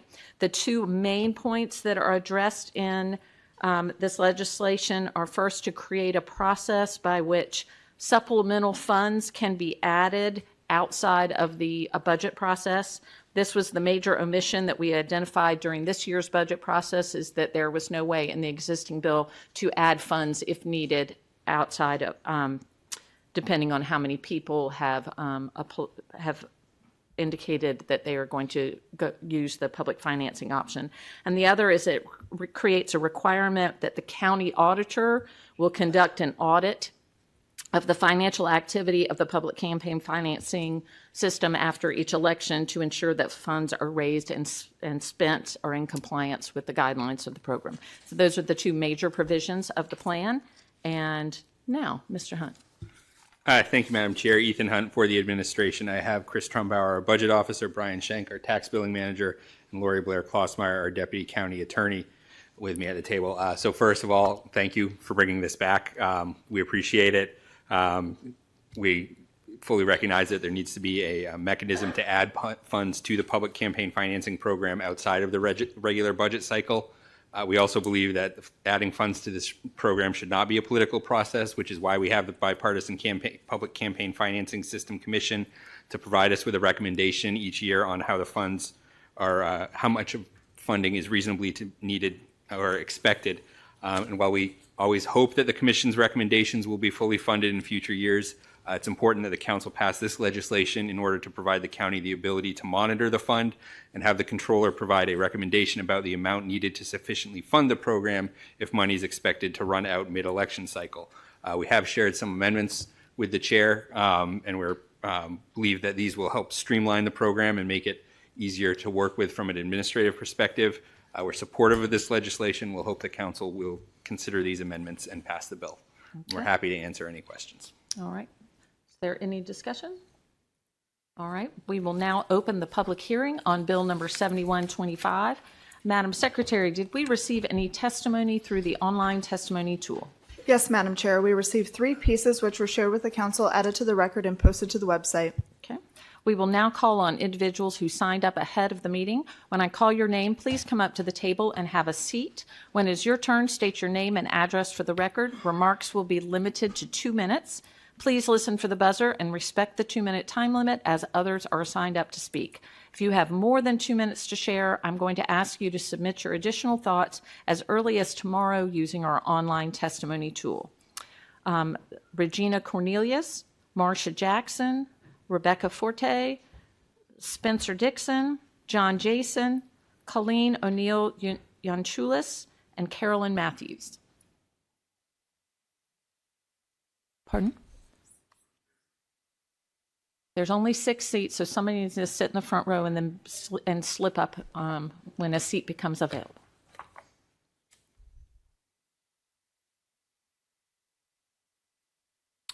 My name is Regina Cornelius, Severna Park, Maryland. Members of the council, thank you for your service to Anne Arundel County and its citizens. Taking on a public role in shaping policy in our community has an implicit risk of angering some and pleasing few. Yours is hard work with even harder choices to be made. With the understanding that your decisions are driven by a budget that is set by the county executive, I wish to express some concerns with your choice to not follow the funding recommendation as recommended by the Public Campaign Finance System Commission. They spent a lot of time studying the needs for successful implementation, and they provided detailed guidelines for its launch. Your decision to reduce the recommended amount of funding may impact the ability of candidates to access adequate funds for their campaigns. At a previous meeting, a member had indicated that full funding would be replenished later after further discussion and other adjustments were made to the bill. This does not appear to be happening. Adequate funding is essential to the success of this process. Please reconsider your choice to reduce the amount recommended by the Commission. I strongly believe, as do a majority of Anne Arundel County citizens who voted for implementing public campaign financing, that we must reduce the influence of large donors in our political landscape. Public campaign financing allows the local community to have a stronger voice in supporting candidates who align with their beliefs and interests. I respectfully ask that you vote no on 7125. Thank you. Thank you, Ms. Cornelius. Yes, ma'am. Sorry, I thought Marcia was next, and that's why I was pausing. No. We'll just go down the line. Okay. Yes. My name's Rebecca Forte. I live on Dividing Road, Severna Park, Maryland, 21146. So after the June vote to cut the recommended public financing fund by 87%, Councilwoman Julie Hummer said that we would later create a bill to provide the missing funding for the fund. She did introduce a bill, but it doesn't appear to do that. The text of the bill, 7125, instead attempts to do numerous other things other than that goal. Many hours were spent reviewing this bill, line by line, highlighting in both yellow and pink, watching the work session on September 9th, and trying to find a way to see how this bill would rectify the situation caused by the vote this past June. Unfortunately, no amount of the newly demanded redundant audit, no amount of codified math problems, the simply reduplicated work of the reduplicated work of the commission, no amount of newly added deadlines, or a thesaurus of versions of ways to say that a candidate expressed interest solved the core problem. And the core problem is it's too late. No bill introduced after June's vote will ever be able to be apolitical because the choice to ignore the apolitical math of the commission was in and of itself already a political act. Any attempt to try and determine funding amounts for the public financing system that occurs based on the number of candidates is inherently subject to the bias of the fiscal authority. The fiscal authority is the county council. This means that the intended recipients of this fund are inherently the opponents of the fiscal authority. One way that the county council could combat this bias would be to view the math problems in the videos of the Public Financing Commission. The Public Financing Commission used publicly available data from all the other counties that came before us that used the public financing in order to determine the reasonable levels of funding. Had council members watched these commission videos, they would have already heard us grapple with the hypothesis. Oh, crap. Thank you, Ms. Forte. Yes, sir. Hi, my name is John Jason. I'm from Pasadena, Maryland. I urge the County Council to vote against this bill. A, it doesn't restore funding. We need the funding. B, I've worked as a treasurer for a campaign before. I'm familiar with reporting that's required. A lot of this is redundant. C, I looked at the audit requirements and I went, why would anybody actually go through this? So just based on these three reasons alone, I have to say, this doesn't make sense. Don't do it. Restore the campaign funds. I yield the rest of my time. Okay. Thank you, Mr. Jason. Mr. Dixon. Chair Hummer, Vice Chair Rodbian, members of the council, my name is Spencer Dixon, and I serve as the chair of the Anne Arundel County Public Campaign Financing System Commission. I want to start my remarks by first thanking County Executive Pittman for his leadership in bringing a public campaign finance option to our county. I am a strong supporter of this option, which provides opportunities for non-traditional candidates to elected county office and helps to ensure our local government represents the backgrounds and interests of all of our communities. I also want to thank Chair Hummer for sponsoring the bill before you and for upholding her commitment to addressing previously unknown ambiguities in the law. We are here because the County Council reduced the annual contribution to the Public Campaign Financing Fund originally proposed in the County Executive's FY26 budget, which itself was based on the recommendation by the Commission. While the Commission was disappointed by this action, we were heartened by the commitment by Chair Hummer to ensure the fund was fully endowed to all possible eligible candidates during the 2026 election cycle. As it turns out, the existing code does not provide for an opportunity for supplemental funding to be added outside the annual budget process, which is the main problem the bill before you solves. As chair, I surveyed the Commission on each provision of the bill as well as the administration's proposed amendments. In the interest of time, my colleague on the Commission, Marcia Jackson, will share those findings. Lastly, I would like to speak in a personal capacity on the provision to provide a minimum annual contribution to the county executive's budget. If that provision is struck from the bill, it is my hope that the council moving forward will adhere to the county executive's requested funding amount, especially early in a 4-year election cycle, as I hope that insulates this process from politics as much as possible. Thank you. Thank you, Mr. Dixon. Ms. Jackson. Marcia Jackson from Hanover, Maryland. I'm a member of the Public Financing System Commission, and the following is my testimony representing the Commission's views on the proposed bill and the County Executive's proposed amendments. After discussions in the Commission's meeting on Monday, September 8th, and a follow-up poll agreed to by the members and conducted by Commission Chair Dixon, I can share that a majority of members support the following provisions: moving up the deadline to intended use of the fund from April 15th of an election year to the filing deadline in February, adding additional staff support for the Commission, providing the process for the County Executive to supplement the fund based on the new language in the bill, and adding an audit process after each election cycle, including 2026.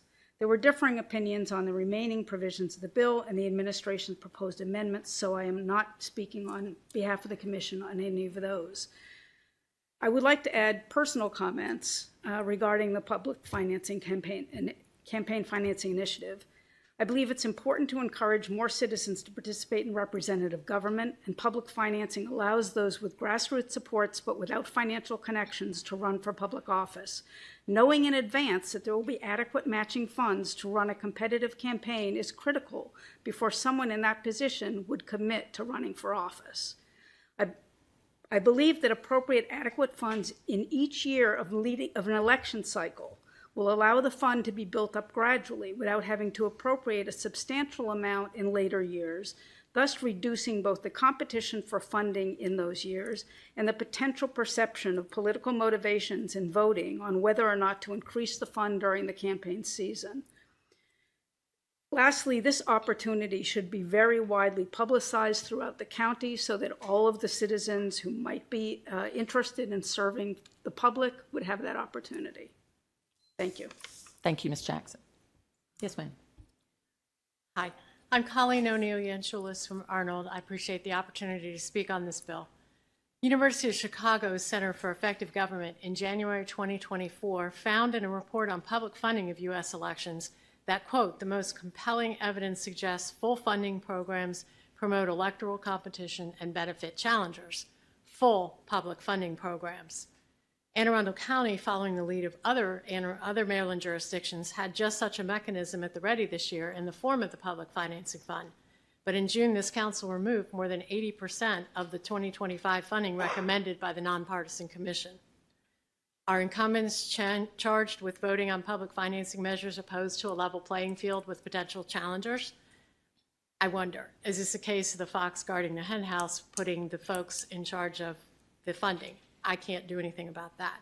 However, you can avail yourselves of a fully funded program and spend less time on fundraising and incurring the burden of influence by special interest owners, and you can spend more time speaking with voters, highlighting the reasons they should retain you as an employee, because at the end of the day, it's the voters that employ you, not special interests. Quoting again from that University of Chicago report, by limiting the need to raise money from private groups, public funding programs may align the interests of citizens and elected officials better than private funding systems. I've been a lifelong political nerd, starting at age 2 when I handed out literature at the polls, continuing through earning a master's degree in political science with a concentration in American government. What happened with the funding in June was anathema to the tenets of good governance. I'm not anti-library, anti-special education, or anti-law enforcement, which is what you use those funds for. I am pro-transparency in government. There was no need to gut the program to tilt the playing field to the well-known and well-funded. It's these very maneuvers that lead to continued voter disenchantment with the system. Thank you. And Ms. Matthews, and if there's anyone else here who wishes to speak on Bill number 7125, you may come forward at this time.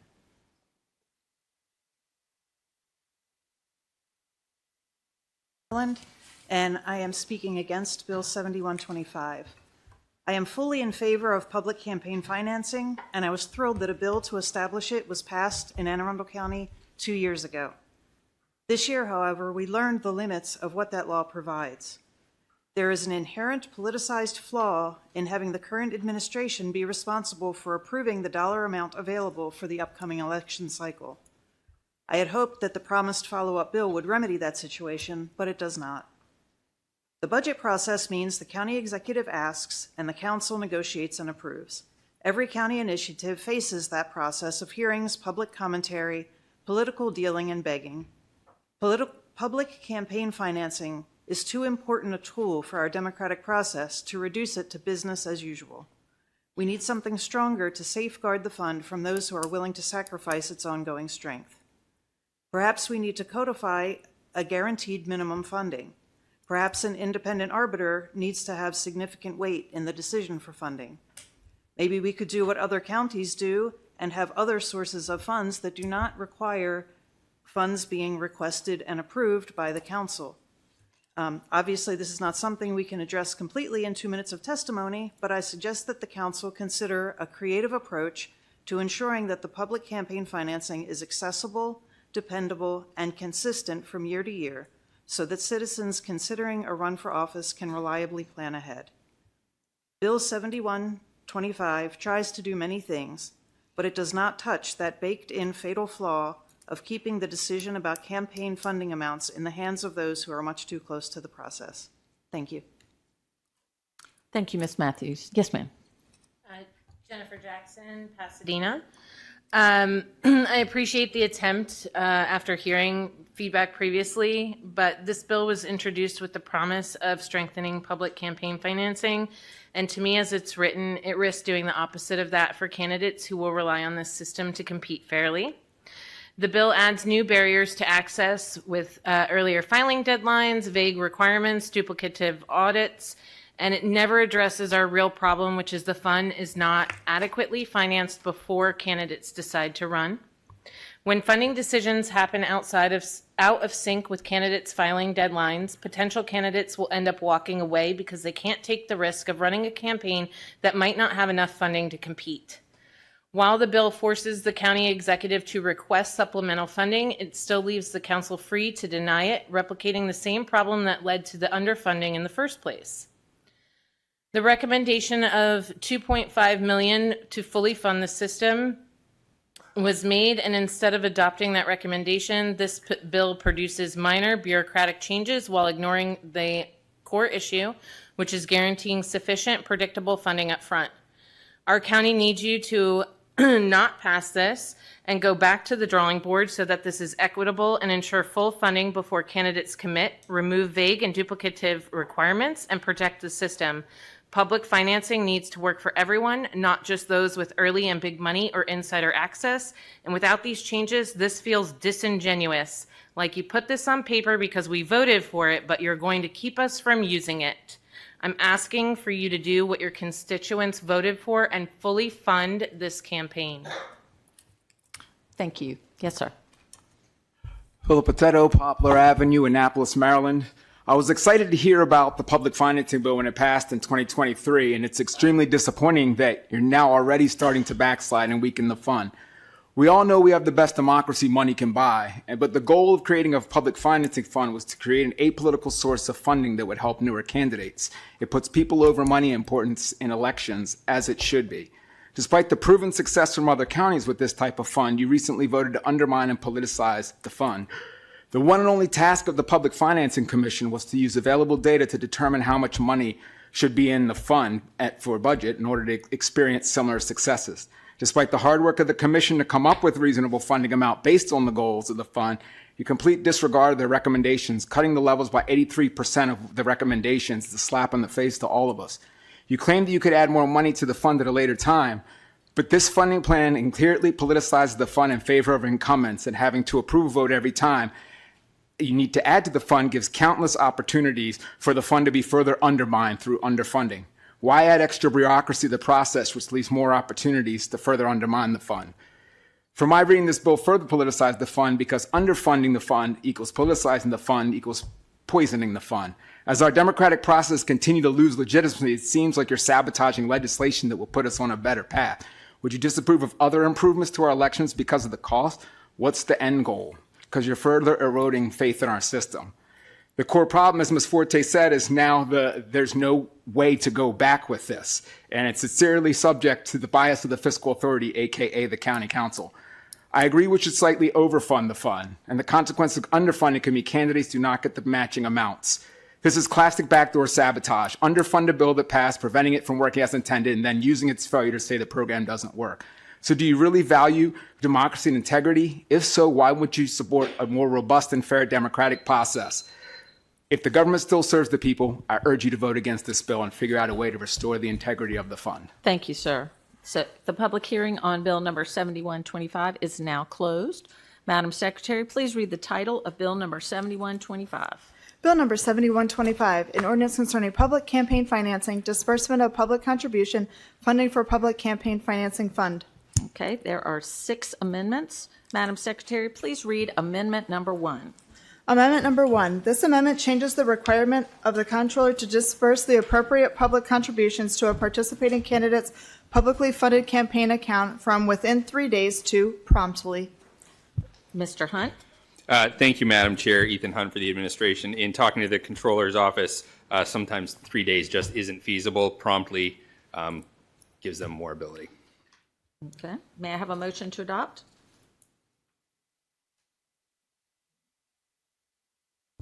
Motion to adopt.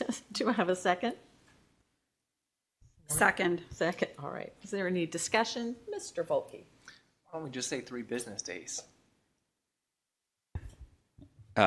So Lori can correct me, but I believe there's a provision in the county code that's in the general provisions when you're interpreting something, if it's under 10 days, it's presumed to be 3 business days. When it's over 10 days, it's 10 days. So if we say promptly, it means 3 business days? It means promptly. So doesn't this create more ambiguity? I don't know that I would say it creates more ambiguity, and I'm not sure if finance wants to weigh in on their process, but they need sometimes that just isn't feasible.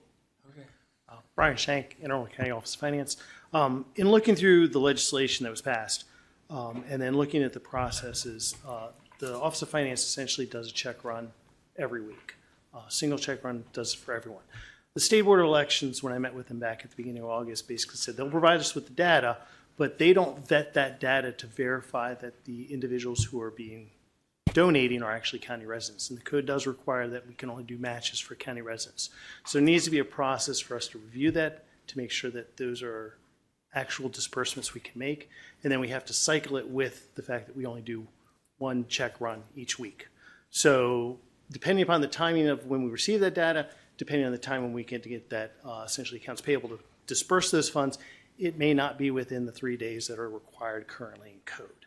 Simply, we wouldn't have enough time to vet the data, make sure that the data actually matches what we could legitimately disperse for, and get a check out the door at the same time. Mr. Volke? So what's the number of days you can live with? As a former auditor, it could take me a couple business days to actually go through the data. I'm going to need someone to actually help me out with it, depending on what comes through. But when we send that over to accounts payable, once it's been approved, it may make the next cycle. So it may be that even as quickly as we review the data, it may not be next week that we can get that check out the door. It may be a couple of weeks before we can get that check out the door to the candidates. Okay, so, not an expected question from me, but in a campaign, if somebody is running a campaign and they are publicly financed, those days matter significantly. Like, they are getting mail out. They are trying to do literature that they can give to people when they're knocking on doors. So I think the intent, if I'm not mistaken, with the 3 days is to make sure it's moving quickly. You all are putting up an amendment to say promptly. I'm hearing this could be weeks. It seems like this is making this less functional as opposed to more functional. We are certainly prioritizing to get the payment out the door. It's a single vendor, it's a single check, it's everything we do. I don't work in the accounts payable section, I work in the accounting, that section. We still need time to review it to make sure every claim for those funds is a legitimate claim. And if I happen to be out and whoever is going to be assisting me is out because of vacations, we might not be able to review that data within 3 business days. That's a practical effect of only having essentially 2 people working on this. Okay. Ms. Fiedler? Thank you, Madam Chair. I think I'm going on the same wavelength, Mr. Volke. I know in private sector, promptly means one thing. In government sector, it means an entirely different thing. So what would be a number that of days that we could put in here that you could reasonably reach that is more decisive than promptly? Promptly actually comes from other jurisdictions that have that same language. There are other jurisdictions that use that very similar language, which is they don't specify a time frame.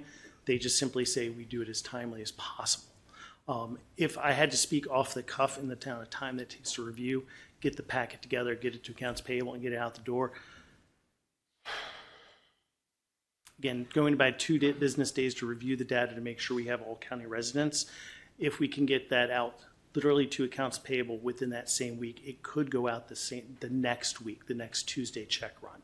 So for example, I worked on ambulance fee billings in addition to other things. I was able to get a check run that's literally going to be out tomorrow, and that was within about 3-4 business day time frame. But that was a matter of a lot of luck in terms of the timing of getting the data together. So like I said, ideally, we could get it out within 7 to 10 business days. Madam Chair, if we had 7 to 10 business days, would you feel confident with being able to meet that? Or would there be circumstances where maybe it would be 14 or 15? It could theoretically be up to 2 weeks. That is a possibility, unfortunately. Like I said, I don't speak to what accounts payable does when they're doing their check runs. Understood.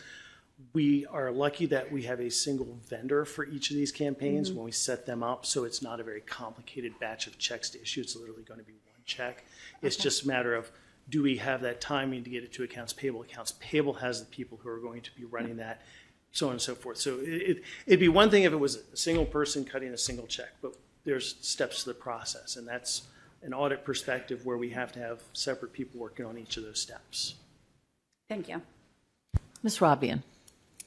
I'm in the same camp as my colleagues here, but I had a different, I had sort of a different, slightly different angle that I wanted to raise.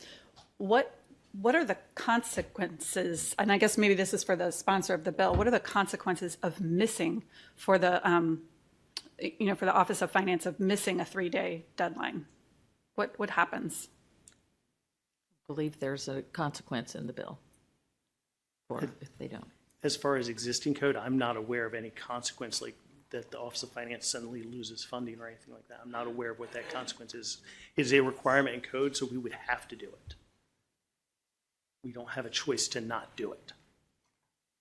But if you're saying in some circumstances it wouldn't be possible to do it, you would find a way to do it? We have to find, in order to be in compliance with code, we would have to find a way, which would perhaps be a question for going back to the rest of the Office of Finance to do it. This was an attempt to not be out of compliance with code, to make sure that we were doing things as timely as possible without being able to necessarily be caught in this conundrum of, by existing processes, we can't do 3 business days. Certainly not to review the data to make sure that we're actually dispersing funds for legitimate receipts. I think the concern is that without an actual number of days, you're leaving the candidate hanging as to when they can expect their funds. And that's a really, as my colleague mentioned, that's a really rough place to be in. And so I think even if it needed to be a longer period of time than 3 days, I get the impression my colleagues would feel much more comfortable if there were a specified number of days. And so, I think we need to find what that would be if 3 is not possible. Although you kind of said that 3 would be possible, like you would make it happen if you had to. So the Office of Finance does a check run every Tuesday. So we're going to be issuing checks tomorrow. If we happen to get the data on a Monday, then it takes 2 business days to review the data to make sure every claim in there, every receipt is a legitimate county resident, which means that is potentially done by Wednesday.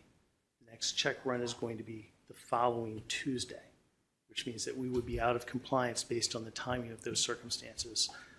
Thursday, Friday, Monday, Tuesday, there's 4 business days right there. So it sounds like 7 to 10, although I'm trying to think how far back would you, I guess, yeah, okay. If this council put in, instead of promptly, put in 10 business days. Do you feel like that's something that you could make happen? I would like to say yes, if only because, again, we have yet to see an actual candidate certified for public campaign financing. So this is all untread ground for us to know exactly what the timing is and what the data we're going to get. I sat with the Mississippi Board of Elections to look at what they actually have and what they're actually provided. It looks fairly comprehensive, and it looks like it could be a complete data set, but without knowing for certain, I'm leery on how timely the process can be. Nevertheless, if the council does prefer to have 7 to 10 business days as a actual hard deadline, that is a more doable deadline than 3 business days. Okay, I think that, I mean, acknowledging that this is the first time that we've done this process for any of us, that, you know, if we find out going through that the 7 to 10 business days simply is not possible, well, we're the legislators. We can fix that in the future. We could change that in the future. But I think having, you know, an expectation of when things should, you know, when it should be done. And if that seems like the reasonable, you know, obviously promptly is great, but promptly, as my colleague said, could mean different things and could, you know, if that could stretch into, you know, 3 weeks, then you're really starting to put a burden on the system. So, okay. Thank you. I'll probably come back with an amendment requesting 7 to 10 days. Ms. Pickard? Thank you, Madam Chair. I think it's important to note that this program was set up with an administration, a county executive bill. So this 3 days was in y'all's bill. Correct. Okay, so now you're saying probably not a good idea to 3 days. Can we do a range? Is there a range, 7 to 10? Is that a thing in the code? I mean, 7 to 10 is basically 10. 10. Well, I mean, it depends on what department you're in. Yeah, is it 10 or is it 25? I don't know, but I would feel more comfortable with a more. We can still keep promptly, but I would add some numbers to that. I would Promptly in quantify 7 it. to 10. Yeah, I think that's wise. Okay. All right, thank you. Mr. Smith? Just briefly, I struggle with this bill in general, simply because of the optics of it. I did not support removing the fully funding piece of it. In fact, I abstained from the previous bill that removed it initially. And so I just want to put that on the record. The second piece is, if there was an effort, and I do agree with the colleagues up here, having a definitive day holds people to a standard. When there's no standard identified via a numerical number, that could mean many different things to many different people. And so having a definitive day, in my mind, holds people accountable. We got 95 days to pass a bill. The county exec has 10 days to sign that bill or veto it or do something else. So if we're held to a standard, I think it's very appropriate to have our departments also held to a standard.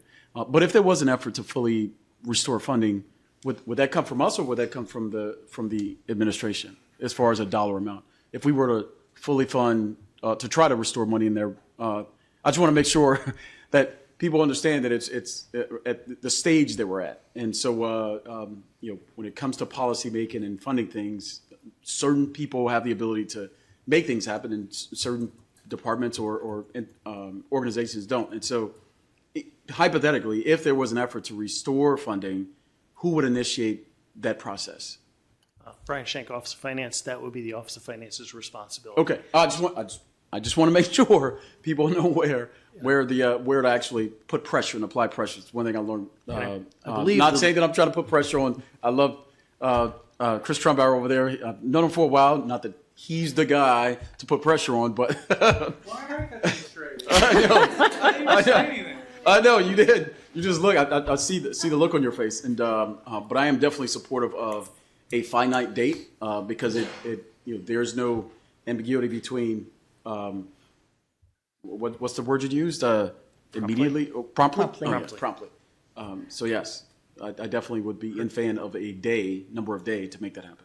Thank you. If I could just clarify, Lori Blair Glassmeyer, Deputy County Attorney. if your question went to actually appropriating more money into the fund, that's a legislative process that has to come through the administration to the council like any other supplementary appropriation. If that was the question. Yeah, there was. But The so who would amount- the request amount. yes, but who would submit the supplemental request? It would go to the county executive from either budget or finance. Yes. Correct. That's correct. Okay, thank you.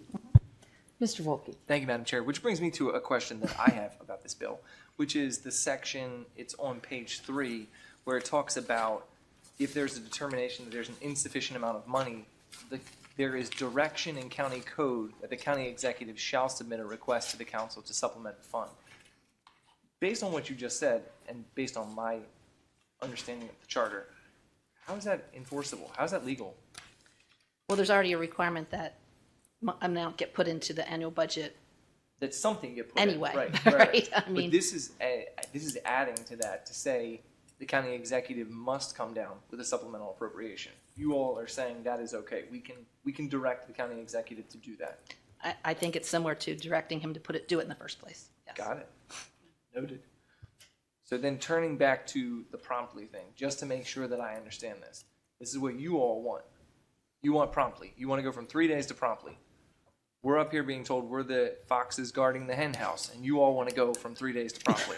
Just making sure I understand. Thanks.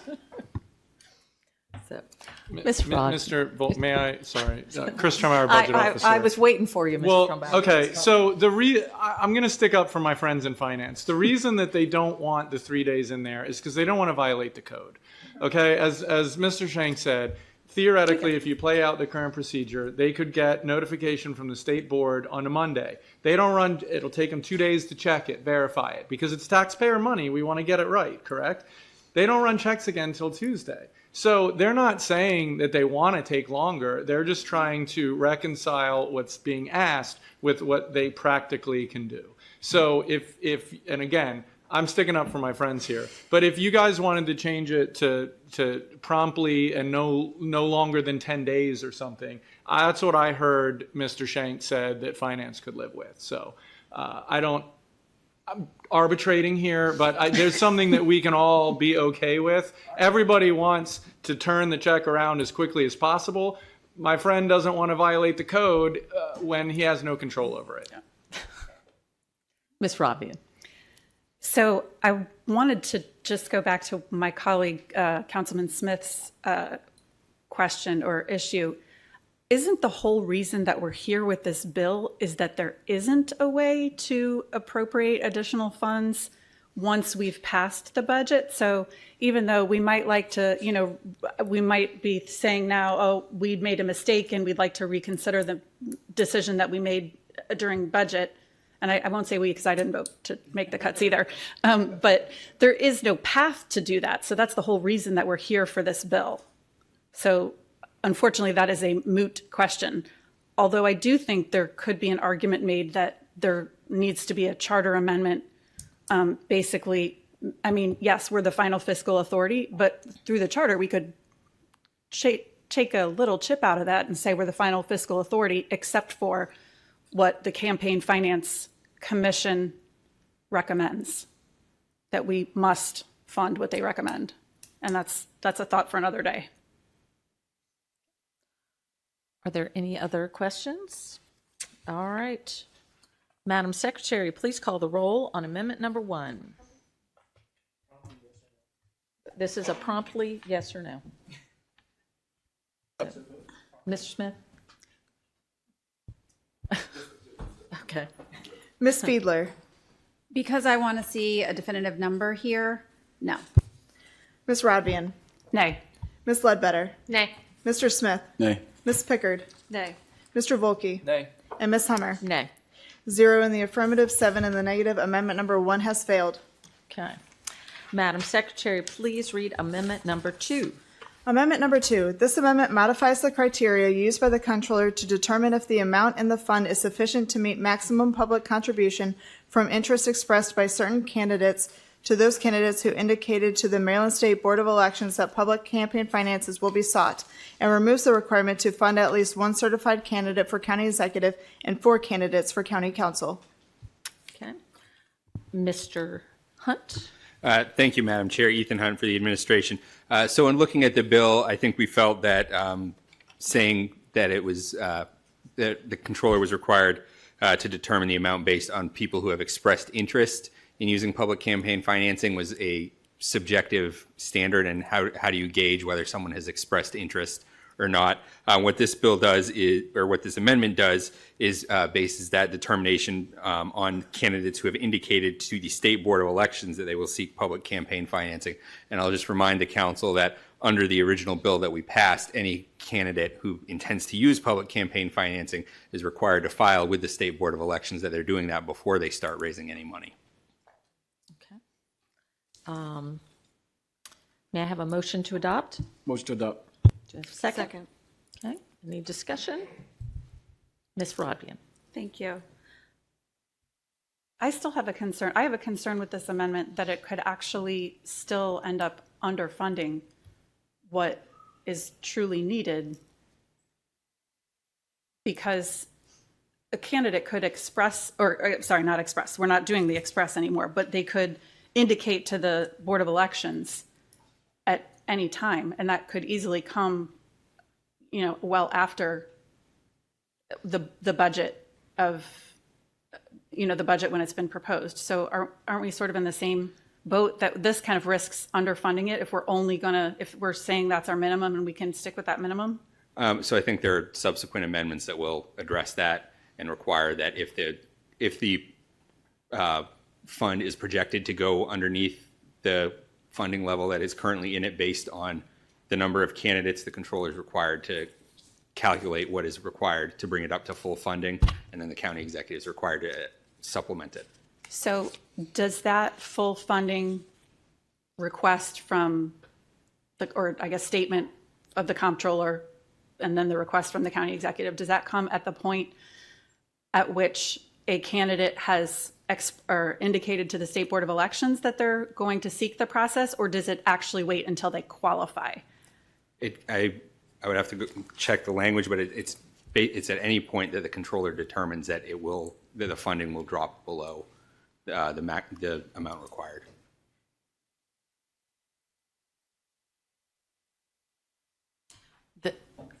Ms. Robin, I think your question, if I clarify, you're asking the comptroller will make her decisions based on candidates who have indicated to the Board of Elections that they're going to do. They're going to, not if they've qualified, just if they have indicated that they will seek public campaign financing. They don't have to have qualified for her to.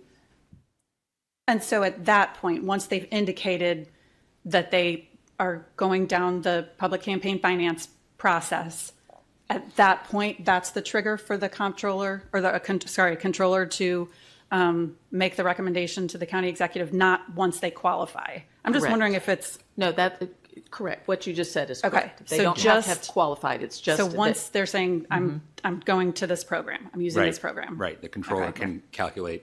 And they shall or they can? Sorry, the county executive. So the controller makes that determination, then the county executive has to send a supplemental. It's a shall. But the controller shall do it once they've indicated to the State Board of Elections.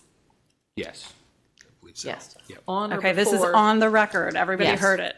On or before July 1 of the year preceding a primary election, the controller shall determine if the amount in the fund is sufficient to meet the maximum public contributions. Okay. Thank you. Mr. Volke. Why are you taking out the minimum of $1.25 million in funding? Isn't that the other part of the amendment where it says taking out the requirement to fund at least one certified? Right. So I think the thinking there was that if you are requiring funding for at least one certified candidate for county executive and 4 candidates for county council, you might not have that many people express interest and file with the State Board of Elections that they're going to use the public campaign financing system. But don't we want to overfund this? Excuse me. We want to appropriately fund it so that people will use it and will have sufficient funding.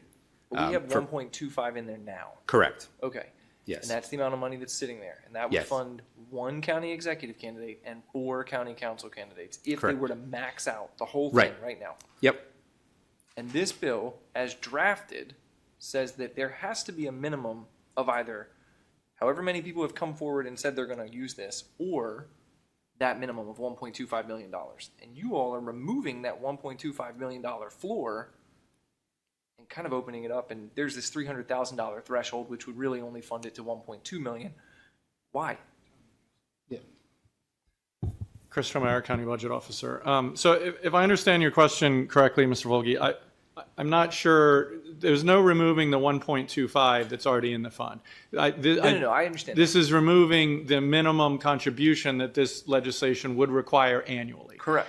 And so I'm budget officer, I'm the council's budget officer and the administration's budget officer, and I'm going to say on a budgetary basis, my concern with that is if you play this scenario out to some point where there is existing funds in the public campaign finance fund, let's say $4 or $5 million, there's only a handful of candidates, the county's in a recession, do you want to force the administration to appropriate $300,000 when nobody, including potentially the commission, thinks there's a need for any more? Because right now, as this bill is written, it requires the greater of what the commission recommends, or $300,000. So the commission could say, you know what, we got plenty of money, we're good, we're happy, but you'd still have to put in $300,000. That's the way I understood the bill is drafted. I think what you're striking in the amendment, if I'm not mistaken, is on page 2, line 41, the greater of, then line 42, strike the first instance of interest on the council, and substitute that with this other language. So Why if did you I'm- ask about the minimum contribution then? Because that's in that part. Because if you go to page 2 of the bill, on page 241, this bill as drafted says, on or before July 1 of the year preceding a primary election, the controller shall determine if the amount in the fund is sufficient to meet the maximum public contributions, the greater of the amount reasonably expected to be required during the next election cycle based on interest expressed by candidates, or to fund at least 1 certified candidate for county executive and 4 certified candidates for county council. So it's the greater of those, not on an annual basis, it's the greater of those when you are looking at review of the fund balance.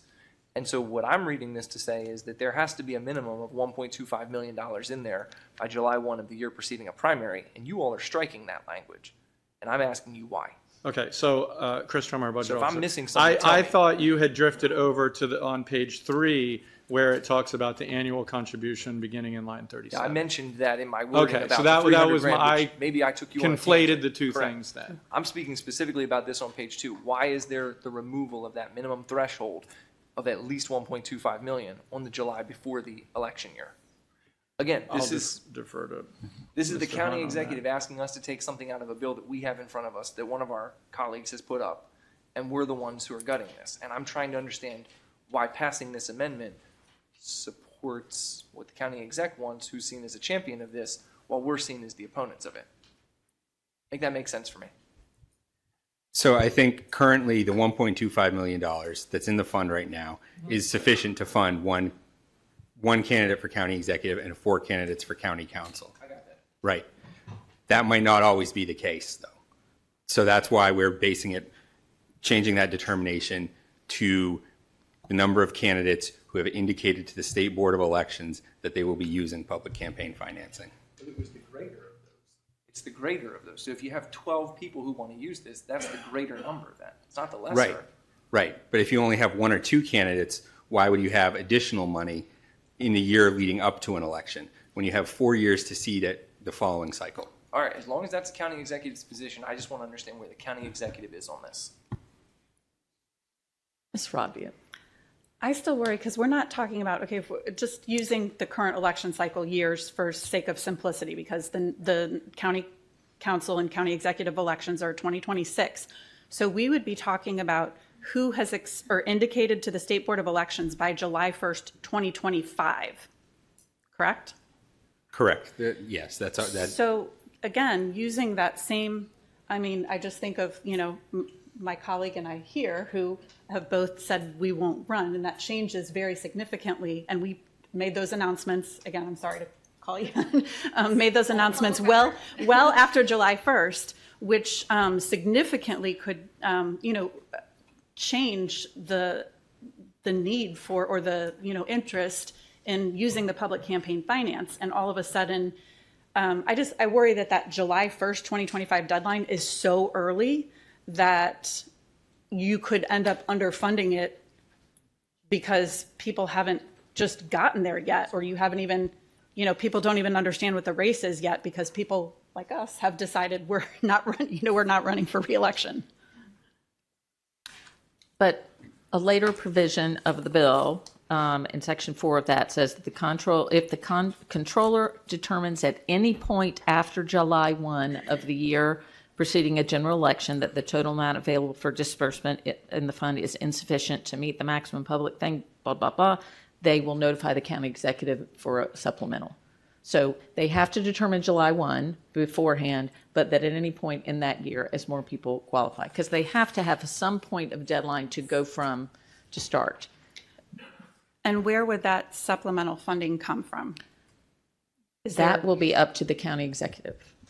Chris Strum, our budget officer. The most likely scenario would be from the CAO contingency fund, but the administration could transfer funds from other places, but that would be the lowest hanging fruit. Okay, so worst case scenario, I mean, you could go even, I don't know if you could go to the rainy day fund. I mean, no, you cannot go to the, not to the rainy day fund. Okay, I'm just trying to think of, scenarios where we say that we would add funding if we get additional candidates indicating to the State Board of Elections, but we don't actually have funds to take it from somewhere. Chris Strum, our budget officer. So if I may, let's look back and see what happened within the last few months, right? So the commission or the committee recommended an amount. The county executive put that amount into the proposed budget, right?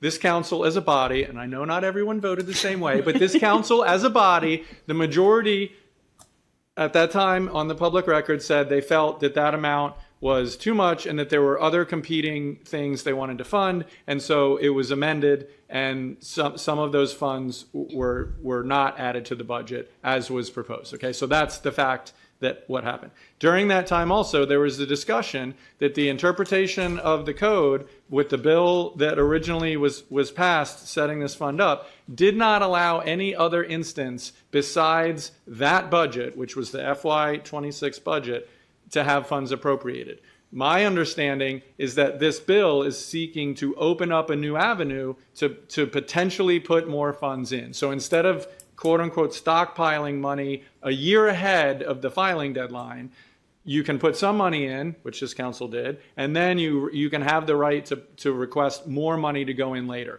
That is not the case in current law. That is not allowed. So this bill would enable that. To me, the most likely scenario, there's another budget cycle coming up. It's after the filing deadline, so everybody, the public, the council will know which candidates are in the election, but the FY27 budget will come before you, and the county executive can propose to put more in that. The council could do an amendment to put more money in, so it doesn't have to be a mid-year appropriation bill. If there's a need before that time, this bill with these amendments would provide an avenue for the controller to essentially request more funding.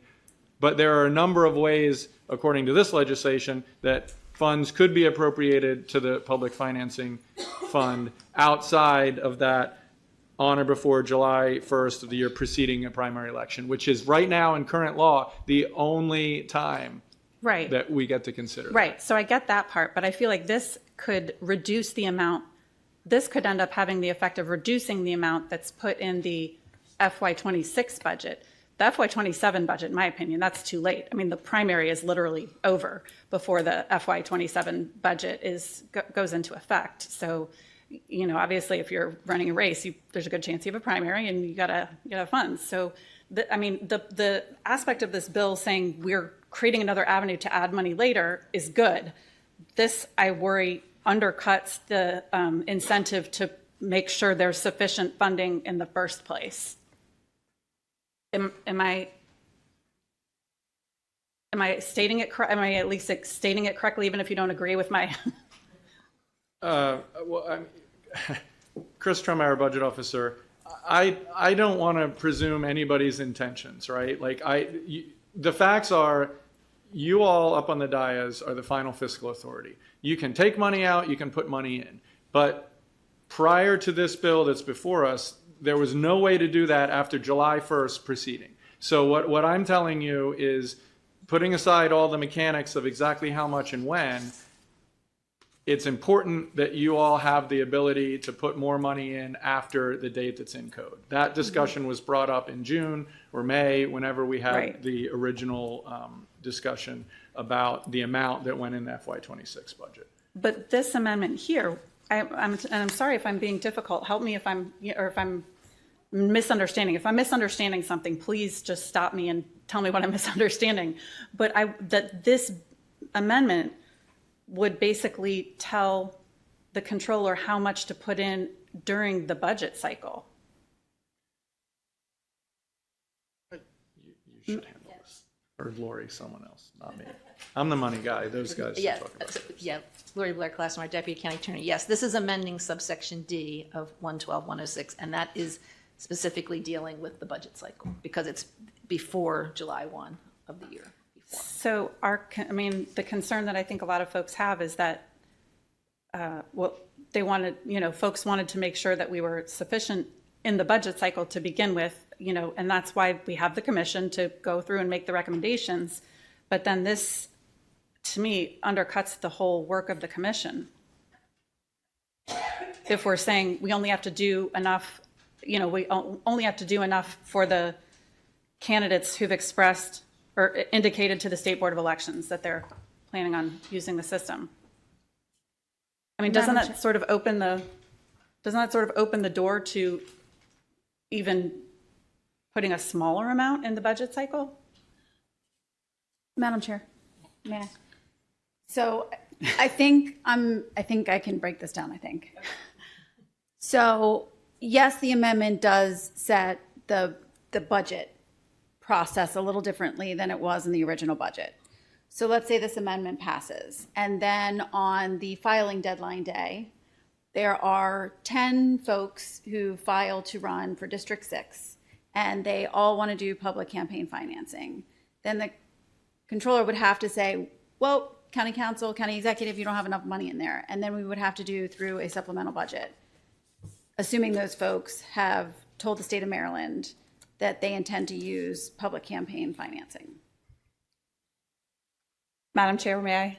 Yes. So I appreciate that part. The part that concerns me is how many folks looking at, because the amount that's in the fund is public.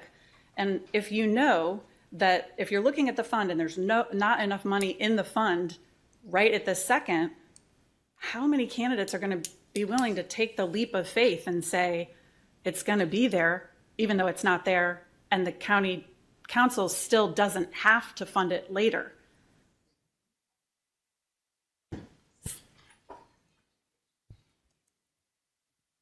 Yeah, I guess I would say a couple things. One, the commission still makes a recommendation prior to the budget being introduced. The other provision is that under the current law, and correct me if I'm wrong, but if there are more candidates than there is sufficient funding to max out, the controller reduces the proportional distribution to all of those candidates. So without this bill, you would have, if you had a bunch of candidates file at the last minute, everyone would have their proportional matching contributions from the Public Campaign Finance Fund reduced.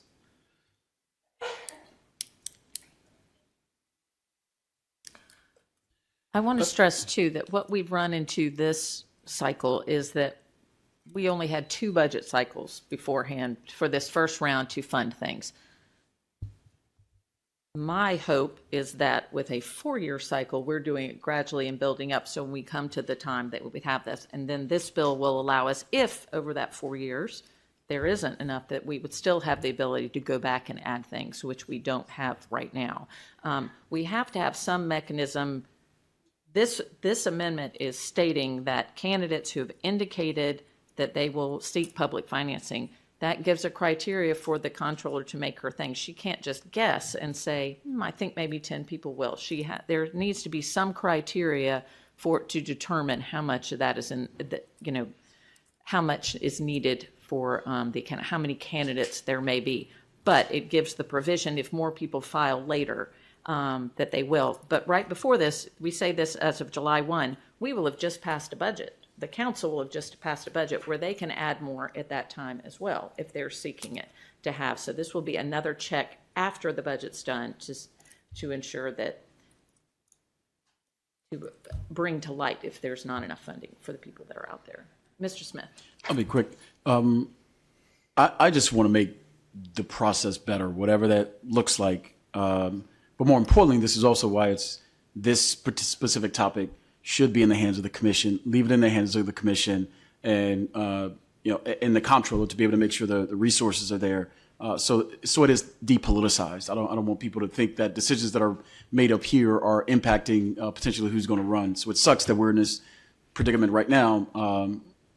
But I just want to make the bill better. And I trust Chris Trumbauer. So if you're telling me this amendment makes the process, regardless of what's happening here in the next 9 months, if you're saying long-term, this is what's in the best interest of this bill, I trust you.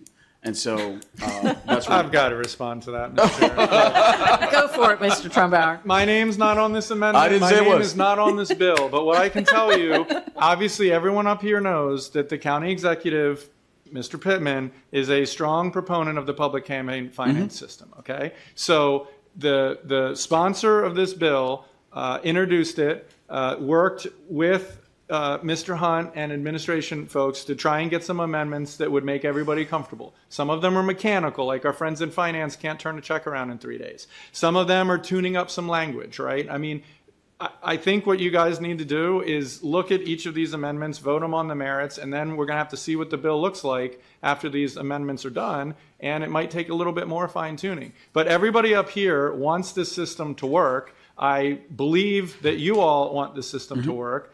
Legislation is messy sometimes. This is a complex bill, and we're trying to put a system in place that gives the resources to candidates they need, but also makes sure that the county has a system that works and is fiscally responsible as well. So that's what we're trying to do. But don't say you trust me and you're going to vote for this, because this is not my baby. Okay? My baby is the budget, and you'll be sick of me in a few months because it'll be budget season again. Yes.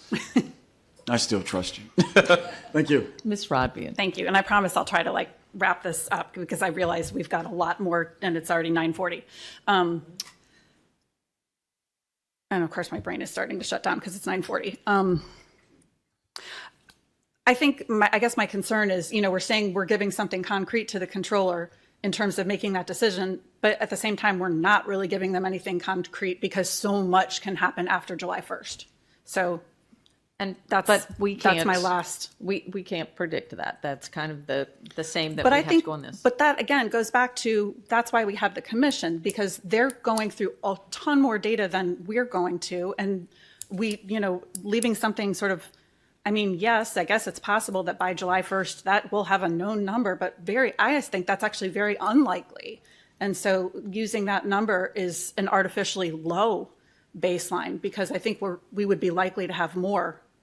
But there's also a provision in the bill that she would look at it again after the filing deadline. Right, but we talked about the whole problem of the money's not there. Who's going to join a system where the money's not there? Well, but the Public Finance Commission will have made their recommendation, and the county executive will have included in his budget before the July 1 for that stuff. So there is the opportunity that the Public Finance Commission and the county executive will have already made those provisions. But we still could be surprised that more people come forth than what is in there. They will take the data and make the best estimate for that. This is not, it's perhaps more art than science as we move forward with I get that. I think probably, I hope Councilman Smith, if I do bring said charter amendment, saying that we require the county council to give up just that tiny little corner of our final fiscal authority, I hope that Councilman Smith and other colleagues will support it, and I promise I'm done talking about this now. All right. So, Ms. Pickard. So the county executive supports amendment number 2. Correct. Thank you. Okay. All right. Madam Secretary, please call the roll on amendment number 2. Ms. Fiedler, Aye. Ms. Rodvian, Nay. Ms. Ledbetter, Aye. Mr. Smith, Aye. Ms. Pickard, Aye. Mr. Volkey, Aye. Ms. Hummer. Aye. 6 in the affirmative, 1 in the negative. Amendment number 2 has been adopted. Madam Secretary, please read amendment number 3. Amendment number 3. This amendment removes the requirement of the controller to determine sufficient funding for the certified candidates within 15 days of the deadline to file a certificate of candidacy and report the determination to the county executive, county council, the commission, and the board. Mr. Hunt. Thank you, Madam Chair. Give me 1 second here. I think I had notes on this one. Okay. Let's see. So this comes about for a couple reasons. One, this will streamline the process for the Office of Finance, and removing this section would require the controller to just make one determination about the insufficiency of funds on July 1st prior to an election year. So the concern here that we had was if the controller has to make 2 determinations, then they might have to change the matching amount mid-cycle, those ratios we talked about earlier, so that a candidate who qualified in July could potentially see a higher match for the first 8 months of a campaign than a candidate who qualifies in February. So issuing one determination that sets the matching amounts for the whole election cycle, and then restoring matching funds if the council adds money to the fund is the smoothest way for the Office of Finance. So that way we don't have back and forth where, the rates are set, more candidates come in after the July 1st. Finance has to the controller has to reduce the ratios and then determine the amount to bring them up to full funding, come back with a supplemental, and readjust the ratios again. May I have a motion to adopt? Motion to adopt. Do I have a second? Second. Okay. Discussion? No discussion on this one? Okay. Madam Secretary, please call the roll on amendment number 3. Ms. Fiedler. Aye. Ms. Rodvian. Nay. Ms. Ledbetter. Aye. Mr. Smith. I'm so confused. Aye. Ms. Pickard. Aye. Mr. Volkey. Aye. And Ms. Hummer. Aye. 6 in the affirmative, 1 in the negative. Amendment number 3 has been adopted. Madam Secretary, please read amendment number 4. Amendment number 4. This amendment allows the controller to determine by reasonable expectations if the fund is insufficient to meet the maximum public contributions for all candidates certified in the election cycle. Mr. Hunt? Thank you, Madam Chair. So this is adding the language reasonably expected to be required for all candidates certified in the current election cycle. So this is assuming that all candidates will max out. The addition of reasonably expected allows the controller to review the submits submitted to their office and campaign reports and make an informed decision if all of the candidates will max out or not. Okay. May I have a motion to adopt? Motion to adopt the county executive's amendment number 4.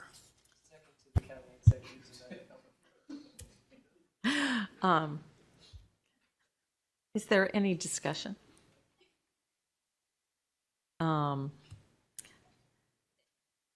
Is there a reason why we would say reasonably expected to be funded rather than if you say the intent is to the full amount for everybody that has qualified, why we wouldn't say the full amount rather than reasonably expected to be?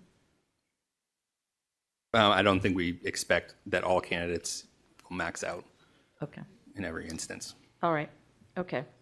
Madam, any more questions? Madam Secretary, please call the roll on amendment number 4. Ms. Fiedler. Aye. Ms. Rodvian. Nay. Ms. Ledbetter. Aye. Mr. Smith. Aye. Ms. Pickard. Aye. Mr. Volkey. Aye. And Ms. Hummer. Aye. 6 in the affirmative, 1 in the negative. Amendment number 4 has been adopted. Madam Secretary, please read amendment number 5. Amendment number 5. This amendment requires the controller to include certain information in the notification to the county executive, county council, and the board regarding the insufficient amount in the fund, and requires the county executive to request a supplement to the fund in the amount requested by the controller to the county council. Mr. Hunt? Thank you, Madam Chair. This is a very important amendment. So this basically requires the controller to determine if the fund is projected to drop below the maximum levels. I'm sorry, if the fund is projected to be insufficient to meet the matching requirement for all candidates, the controller shall determine what amount is required to bring it up to full matching, and the county executive shall introduce a supplemental appropriation to the fund and submit it to the county council. May I have a motion to adopt? Motion to adopt amendment number 5 requested by the county executive. Do I have a second? Second. Okay. Ms. Rodvian. This is for the administration for Mr. Hunt. What is the timing? What is the timing under which this would take place? Is this as soon as, and then Yes. the county executive, okay, so as soon as the controller recognizes that it's going to drop below the threshold that we're talking about, makes the recommendation to the county executive, and then the county executive immediately, is there a time frame for the county executive to turn that around to the council? The bill says the controller shall notify the county executive, the county council, and the board within 3 days of the determination. And the county executive shall submit a request by transfer or supplementary appropriation, submit the request within 5 days. Okay, so thank you. That's what I was looking for. I appreciate that detail. Any other questions or comments? Okay. Madam Secretary, please call the roll on amendment number 5. Ms. Fiedler. Aye. Ms. Rodvian. Aye. Ms. Ledbetter. Aye. Mr. Smith. Aye. Ms. Pickard. Aye. Mr. Volkey. Aye. And Ms. Hummer. Aye. 7 in the affirmative, none in the negative. Amendment number 5 has been adopted. Madam Secretary, please read amendment number 6. Amendment number 6. This amendment removes the requirement to provide minimum appropriations beginning in fiscal year 2028 other than what is recommended by the Commission. Okay. Mr. Hunt? Thank you, Madam Chair. So that is what this amendment does. So the bill as drafted sets an alternative minimum appropriation that the county executive shall require. The law as it exists today requires the county executive to include the commission's recommendation in the annual budget. Okay. May I have a motion to adopt? Second? Have a second? Okay. Any discussion? All right. Madam Secretary, please call the roll on amendment number 6. Ms. Fiedler. Aye. Ms. Rodvian. Aye. Ms. Ledbetter. Aye. Mr. Smith. Aye. Ms. Pickard. Aye. Mr. Volkey. Aye. And Ms. Hummer. Aye. 7 in the affirmative, none in the negative. Amendment number 6 has been adopted. Okay. Bill number 7125 as amended will be heard on October 6, 2025. Madam Secretary, please read the title of Bill number 7425. Bill number 7425, an ordinance concerning zoning, BWI mixed-use overlay car washes. Overlay area car washes. Mr. Smith, this is your bill. A simple text amendment to add car washes in the BWI overlay at the appropriate moment. There'll be a amendment to add the definition because we found out that really didn't exist. But that's it. Okay. All right. Mr. Hunt? Thank you, Madam Chair. Ethan Hunt for the administration. With me at the table, I have, let's see here, Kelly Kenny, our supervising county attorney, Lynn Miller, our assistant planning and zoning officer. We support this legislation. Happy to answer any questions. Okay. Is there any discussion? All right, we will now open the public hearing on Bill number 7425. Madam Secretary, did we receive any testimony through the online testimony tool? No, Madam Chair, we did not. Okay, no one signed up to speak ahead of time. Is there anyone here who wishes to speak on Bill number 7425? Seeing no movement, the public hearing on Bill number 7425 is now closed. Madam Secretary, please read the title of Bill number 7425. Bill number 7425, an ordinance concerning zoning, BWI mixed-use overlay area car washes. Okay, there's one amendment. Madam Secretary, please read amendment number 1. Amendment number 1, this amendment adds a definition for car wash. Okay, Mr. Smith. Thank you, Madam Chair. As we were going through the process, we recognized that there may be a gap in the definition of what a car wash is for that classification. So this was just an effort to remediate that gap. Okay. Administration? We're fine with it. Okay. May I have a motion to adopt? Motion to adopt. Okay, any discussion? Madam Secretary, please call the roll on amendment number 1. Ms. Fiedler. Aye. Ms. Rodvian. Aye. Ms. Ledbetter. Aye. Mr. Smith. Aye. Ms. Pickard. Aye. Mr. Volkey. Aye. And Ms. Hummer. Aye. 7 in the affirmative, none in the negative. Amendment number 1 has been adopted. Bill number 7425 as amended will be heard on October 6, 2025. Madam Secretary, please read the title of resolution number 2225. Resolution number 2225, resolution confirming the adoption of the Anne Arundel County Hazard Mitigation Plan 2025 update. Okay. Mr. Hunt? Thank you, Madam Chair. Ethan Hunt for the administration. With me at the table, I have Preeti Emmerich, our Director of the Office of Emergency Management, Carrie Topofsky, our Project Development Administrator, Alex Sperling, our UASI Planner, and Lori Blair Klossmeyer, our Deputy County Attorney. Resolution 2225 confirms the adoption of the Anne Arundel County Hazard Mitigation Plan 2025 update as required under federal law in order for us to receive emergency management grants. I'm happy to turn it over to the team here if they want to add anything, but we did discuss this at the work session. They're happy to answer any questions. Preeti Emmerich, Director of the Office of Emergency Management. As discussed at the work session, and as Mr. Hunt has said, this is a FEMA mandated plan.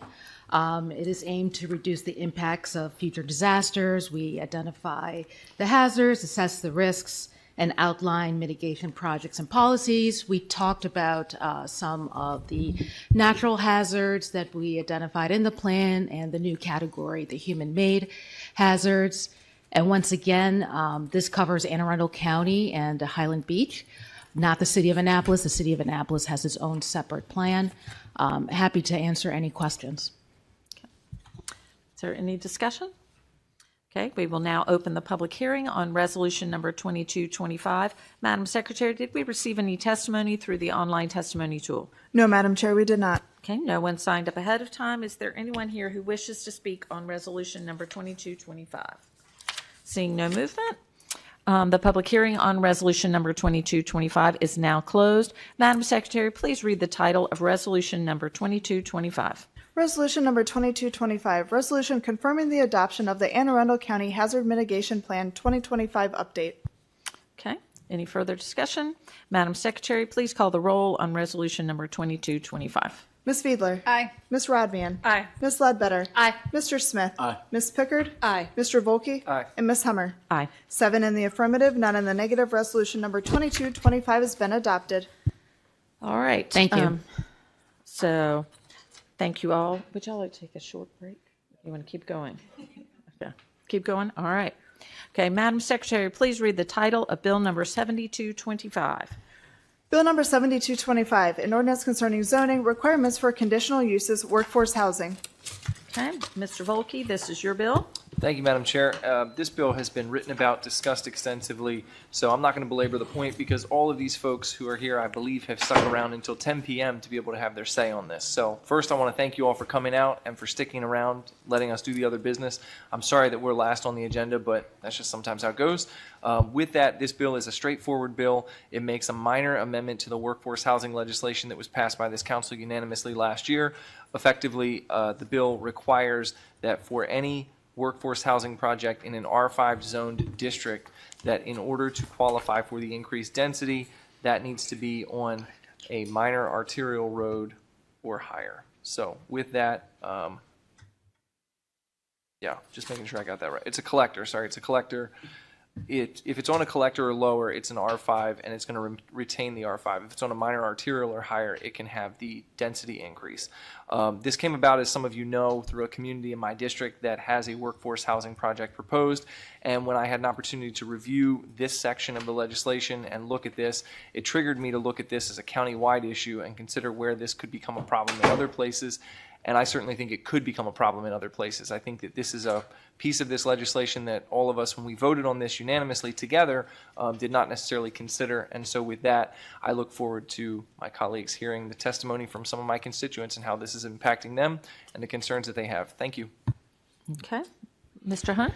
Thank you, Madam Chair. Ethan Hunt for the administration. With me at the table, I have Jansen Evelyn, our Deputy Chief Administrative Officer for Land Use, Kelly Kenny, our Supervising County Attorney, Lynn Miller, our Assistant Planning and Zoning Officer, and Honora Suter, our Chief Affordable Housing Officer from Arundel Community Development Services. The administration does oppose this bill. This bill will reduce the opportunity for increased density for certain workforce housing projects subject to certain road access. It does impact a couple projects that ACDS is currently working on. I won't go any further than that, and I'm going to turn it over to Mr. Evelyn for some additional comments. Hello, good evening, everyone. Madam Chair, members of the council. As Mr. Hunt just noted, the administration stands in opposition to this legislation. While framed as a modest zoning change, this bill would chisel away at one of the few successful tools we have to create workforce housing in Anne Arundel County. By reducing allowable density in R5 zoning districts, it undermines the progress we've made and raises the cost of building homes for the very people who serve our community. As the county executive has said, Anne Arundel County has made real progress over the past 7 years to combat our housing crisis and provide affordable living options for our essential workers. This legislation would be a step backwards during a time when our families need these workforce housing options. Now, when I talk about workforce housing, I know this honorable body is already aware of this. I'm talking about homes for the middle income families who keep this county running.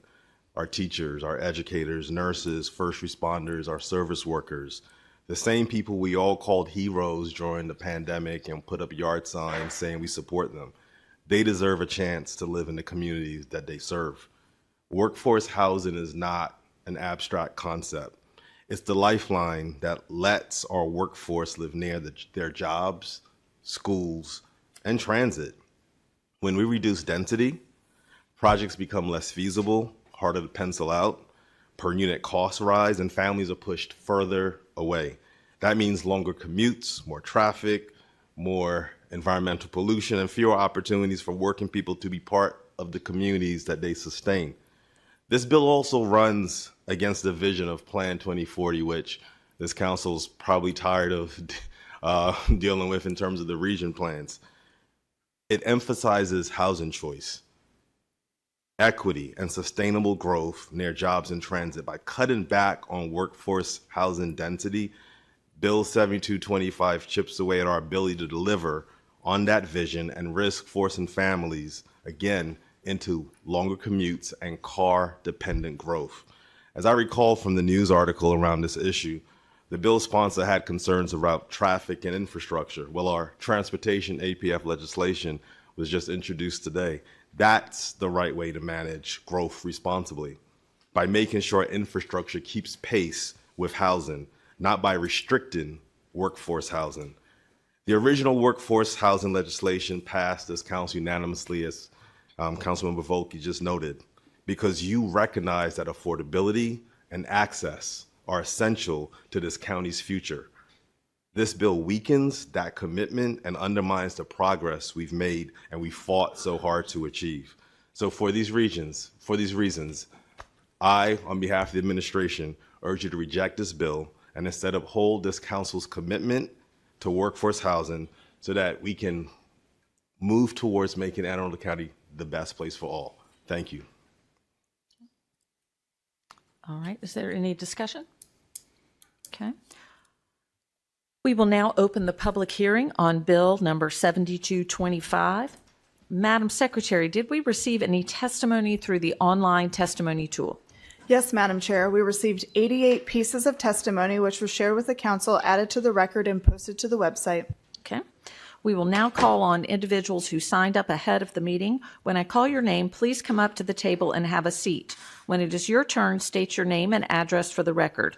Remarks will be limited to 2 minutes. Please listen for the buzzer and respect the 2-minute time limit as others are signed up to speak. If you have more than 2 minutes to share, I'm going to ask you to submit your additional thoughts as early as tomorrow using our online testimony tool. So our first 6 individuals are Heather Cassidy, Kyle Nimhard, John Jason, Jigna Patel, Anita Patel, and Deanna Edmonds.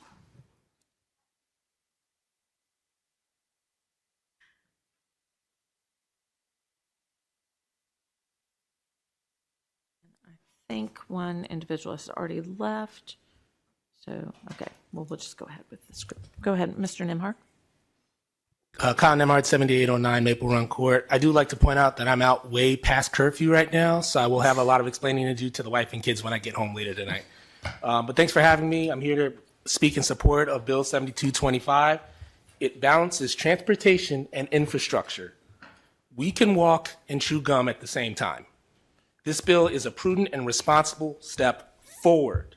Solely reframing the narrative around affordable housing in the context of this bill is intellectually dishonest. We've repeatedly stated in the past testimonies that surrounding communities support additional housing on the Nixon property. Previous plans proposed a net gain of 40 homes in the area. Even 50 or 100% increase over that base number would be perceived as manageable. But this current plan proposes a 425% increase in an area landlocked by narrow streets. That is excessive, irresponsible, and a blatant exploitation of the Workforce Housing Act, which otherwise aims to increase affordable housing in Anne Arundel County, which we support. There is no income-based pricing at the pump, car dealerships, or repair shops. Yet the Nixon property is only accessible by car, with the nearest bus stop a mile away at best. Access to transportation options is a factor that affects housing affordability. Studies have shown this. During last week's work session, it was mentioned that other projects are in the pipeline. Do these developments also suffer from the same flaws? If so, then I think we have a serious problem in Anne Arundel County when it comes to sustainable land use and transportation. I asked the county council and trust that you all will do the right thing, and I ask you that you put people over politics, people over party, and people over private profit. Thank you, Madam Chair, and I yield back. Thank you, Mr. Nimhart. Yes, ma'am. Anita Patel. I'm from Glen Burnie. I'm here to testify in support of Bill 7225. This should be a bipartisan bill. Ensuring the correct foundation is in place so that Workforce Housing Act can be utilized successfully without leaving the first communities as guinea pigs is not a step backward, but instead just an assurance that when the developers are using the act, not only the new homes, but the existing constituents and communities are taken into consideration. This is the time to be proactive when it comes to infrastructure and road access. No community should be left as a lesson learned in retrospect. The workforce, those families or those earners at 80% of our average median income for the county, also deserve to live in neighborhoods that are thought out, where traffic mitigation and road access have been seriously considered, and not just houses jammed into places where they logistically just don't fit. No one deserves to live in overdeveloped, overcrowded areas with inadequate road access just for the sake of creating housing. Thank you. Thank you, Ms. Patel. Ms. Patel? Hi, my name is Jigna Patel. I live in Glen Burnie. I'm here to testify in support of Bill 7225. I know you heard testimony from the county about the need, the overall need for affordable housing, but I think it's important that you can support affordable housing and at the same time understand the importance of adequate infrastructure.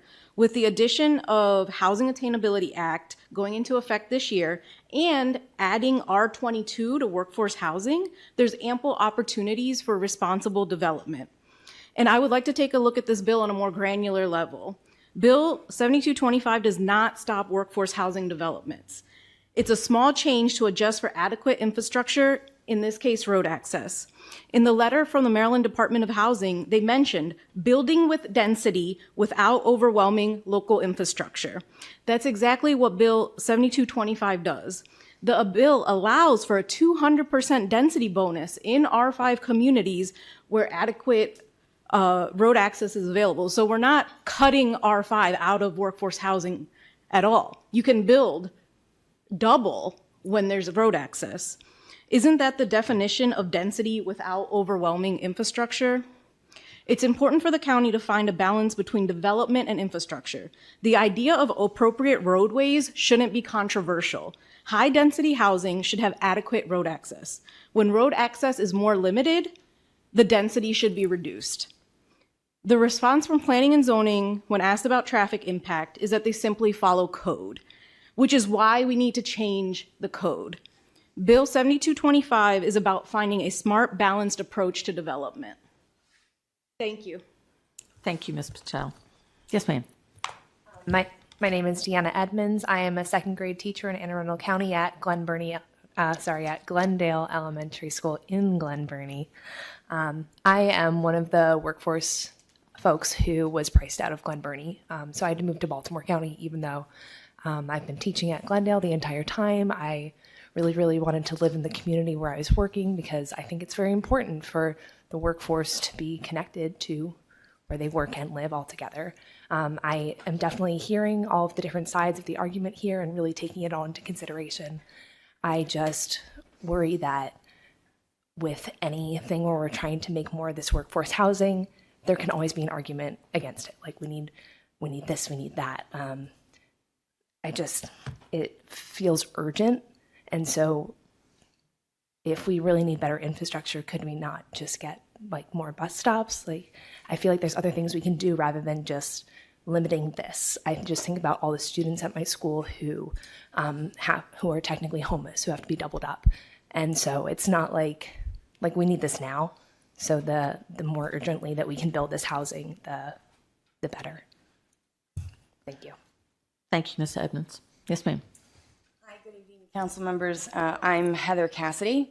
I'm on the board for Anne Arundel Affordable Housing Coalition, and I'm here speaking on behalf of the coalition. The coalition is comprised of more than 55 members. We are advocates, builders, and developers. We're key people dedicated to expanding affordable housing in our county. The coalition unanimously voted to oppose Bill 7225 because it makes housing less affordable, less connected to transit and jobs, less equitable. This bill makes it harder for working families, seniors, essential workers to find housing in our county. Reducing density, of course, means higher costs, fewer homes built, and ultimately less opportunity at a time when we are facing the housing crisis, which we all know about.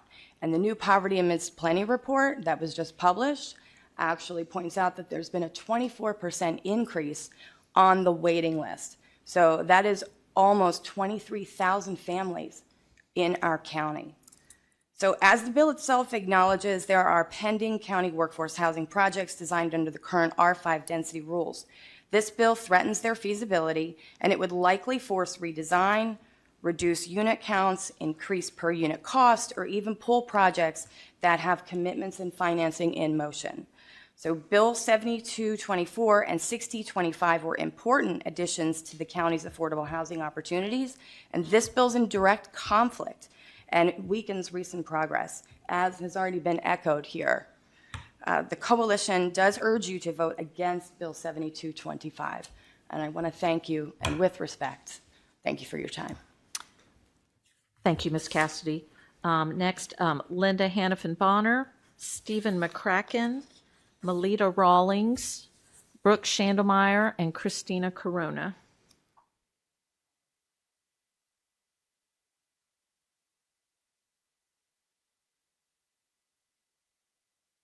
I know, but that's it. Yeah. There's nobody else sitting next to me.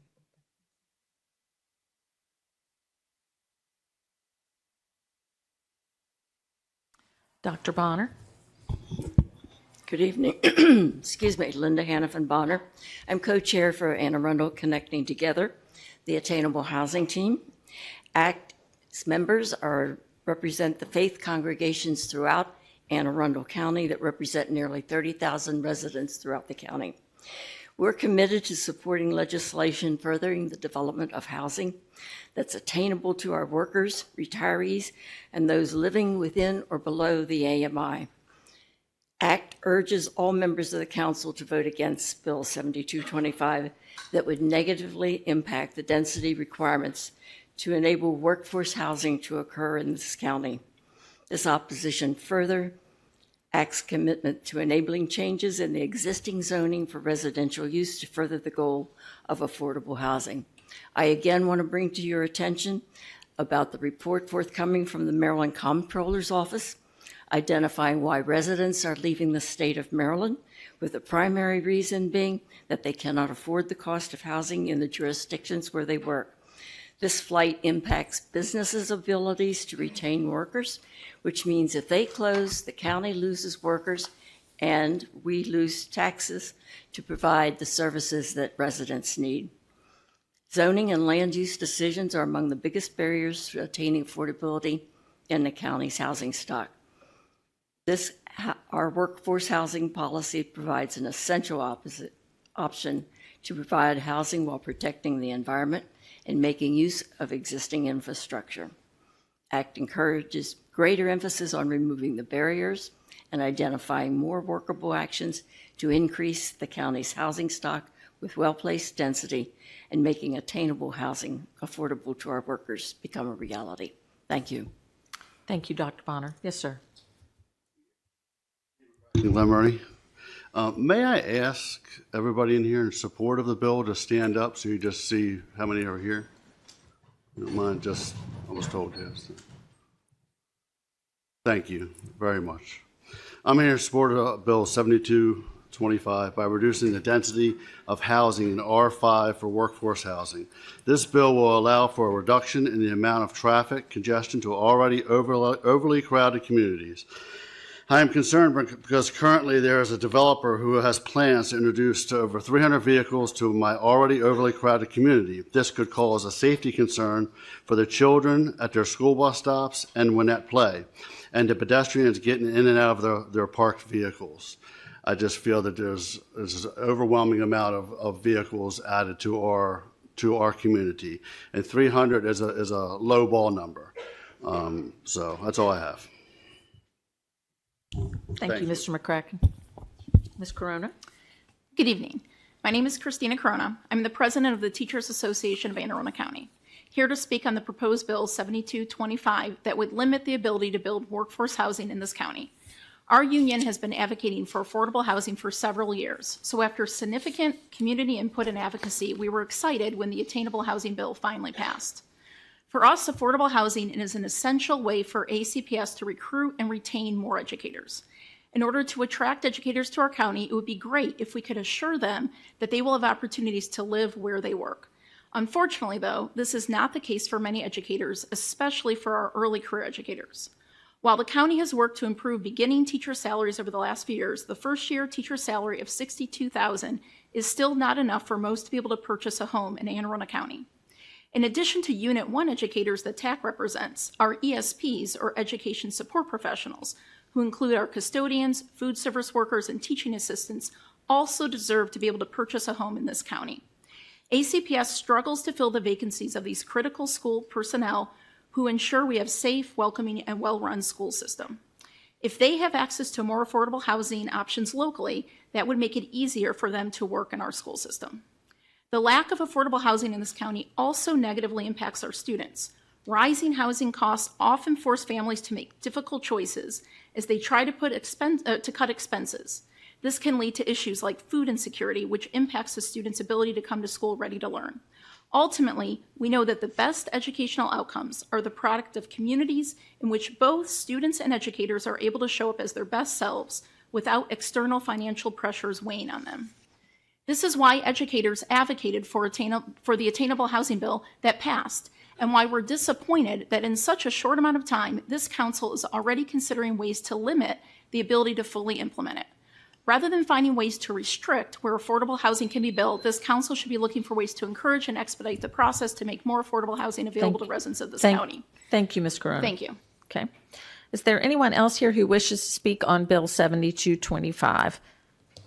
So please come up to the table and have a seat. When it's your turn, state your name and address for the record. Remarks will be limited to 2 minutes. Please listen for the buzzer and respect the 2-minute time limit. If you have more than 2 minutes to share, I'm going to ask you to submit your additional thoughts as early as tomorrow using our online testimony tool. All right.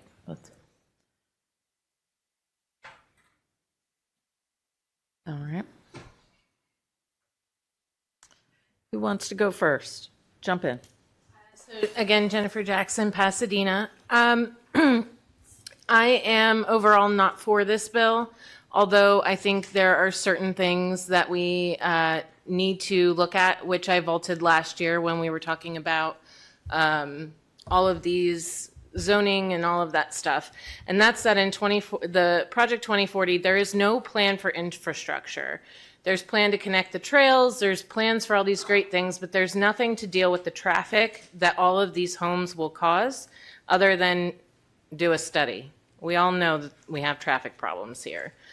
I'm additionally concerned because there are multiple properties I brought concerns about to council last year about being developed, and I was assured that those properties would not be developed because these are long-term businesses in our community. Well, as soon as it was passed, what did they do? Close the business, and now those lots are for sale.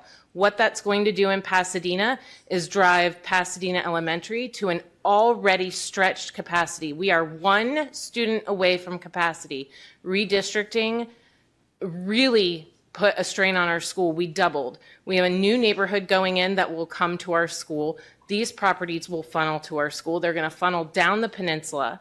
Additionally, with workforce housing, which is super important, we need it. We also need the infrastructure to get those people to work. The trail is a great idea. Broadneck Peninsula is great, but nobody is managing that during the winter. How are those people going to get to work from Revel Downs all the way to where those buses are if that trail is not cleared and accessible? So I think we need to stop looking at this fragmented and start looking at everything as a whole. That's the only way we're all going to come to an agreement and find a way to make this work, but it's not going to work if we keep doing this piecemeal, because we cannot build and then solve our infrastructure problem. We're going to end up with the problem we have with Mountain Road, which is at this point almost unsolvable. Thank you. Thank you. Yes, sir. Max Gross, 215 Taylor Avenue. I'm speaking on behalf of the Anne Arundel County Association of Realtors tonight in opposition to this bill. Tonight, we have heard on issue after issue, constituents come up, speak, and they have heaped gratitude upon the council for their engagement, for their work sessions, for the process, and going through everything, coming to solutions together. 18 months ago, you all did that. You set up the rules, you came up with a plan, you said, this is how we're going to help workforce housing. And now there's a project that a lot of people don't like, and we're trying to change the rules. And when you try to change the rules bit by bit, project by project, you're telling developers, you're telling businesses, you're telling home advocates, Anne Arundel County's closed. We have veto power. The council is sending a message that you cannot invest in this community, this county, without this board right here saying yes. Even introducing this has sent that message. It's given pause to everyone who might invest here. So for the council, I would say a vote for this bill is a message to the realtors, to the home builders, to the community members. Keep out. Only come here if you can get our approval. For the constituents here who are concerned, I hear your concerns. If you want more infrastructure, you need more tax base. If you want more tax base, you need more homes. Bottom line. You want more hospital capacity? You need more nurses. You want more nurses? You need more homes. Bottom line. This bill goes the opposite direction of anything we want to do in terms of private investment and housing affordability. And I urge you to vote no. Thank you, Mr. Gross. Yes, sir. Hi, William Jeffrey Hills, Severna Park. I have worked in the affordable housing industry for more than 15 years. At this time, we need to do everything that we can to create more housing and create less restrictions, not more. We need to reduce zoning restrictions, not add them. These zoning restrictions will add cost to housing, not lower them. We are already having a limited number of properties that are eligible for the original restrictions for workforce housing in the county. This is only going to reduce that number of opportunities, which is already very small. This bill presumes that restricting zoning will reduce traffic. I believe that this is a myth. There are studies that show that persons that would buy or rent these units are already in the community and county, and that the future units, where the future units would be built. And if we reduce the number of units that could be built on a given property, it only creates more traffic, not less, because those individuals are already working here. They're already in schools as teachers, as fire, police. If you talk to a lot of our service workers, they are driving in and creating more traffic as they're coming to work. The county needs to continue to reduce restrictions to create the opportunity. Workforce housing are for persons who already have jobs, teachers in our community, police, fire, hospital, and hospitality. I would encourage and ask you to vote no on this bill. Thank you, Mr. Hill. Yes, sir. Good evening, Paul Higgins. I'm going to talk to you as a citizen who grew up in this county. I grew up when there was no Molly Station Mall. Route 100 went from Route 3 to Route 2, and there was no Route 100 down Mountain Road, okay? I chaired and worked on the committees to replace Marley Middle School and Freetown Elementary School. I chaired a small area plan for the Marley Neck Peninsula. I feel for where you sit listening to this testimony, because at that time I was sitting in your position and hearing about Tanya Codes and Tanya Springs and Solly Elementary. Okay? Zoning, I hear about getting rid of zoning. Zoning was what that plan was all about. It was about planning for the future so we didn't impact where we were going.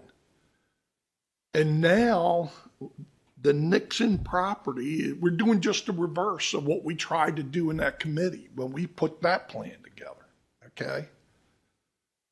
I think the bill that's before you makes common sense, okay? It doesn't say no workforce housing. It says make sure you get it in the right location. Now, if we don't have enough right locations to build on, that's another problem. Maybe there's a lot of open real estate in this county. We just got to build in the right places. So I would ask that you really take into consideration. I remember when I went through leadership Anne Arundel with then Councilman Vitale, okay? I would look at the big picture. Don't get zeroed in, okay? This doesn't fit in Nixon Farm. You're not voting against workforce housing. You're making sure we get it in the right place. Please oppose this. Thank you. Thank you, Mr. Higgins. Yes, sir. Yeah. My name is John David Burkett. I live at 375 Dublin Drive. I back up to the Nixon's property. I bought my house 27 years ago. It was wetlands behind me. I was not allowed to buy it. I was not allowed to purchase it. Now, all of a sudden, you're going to put 171 houses where wetlands was? I was told it's 15 acres of wetlands.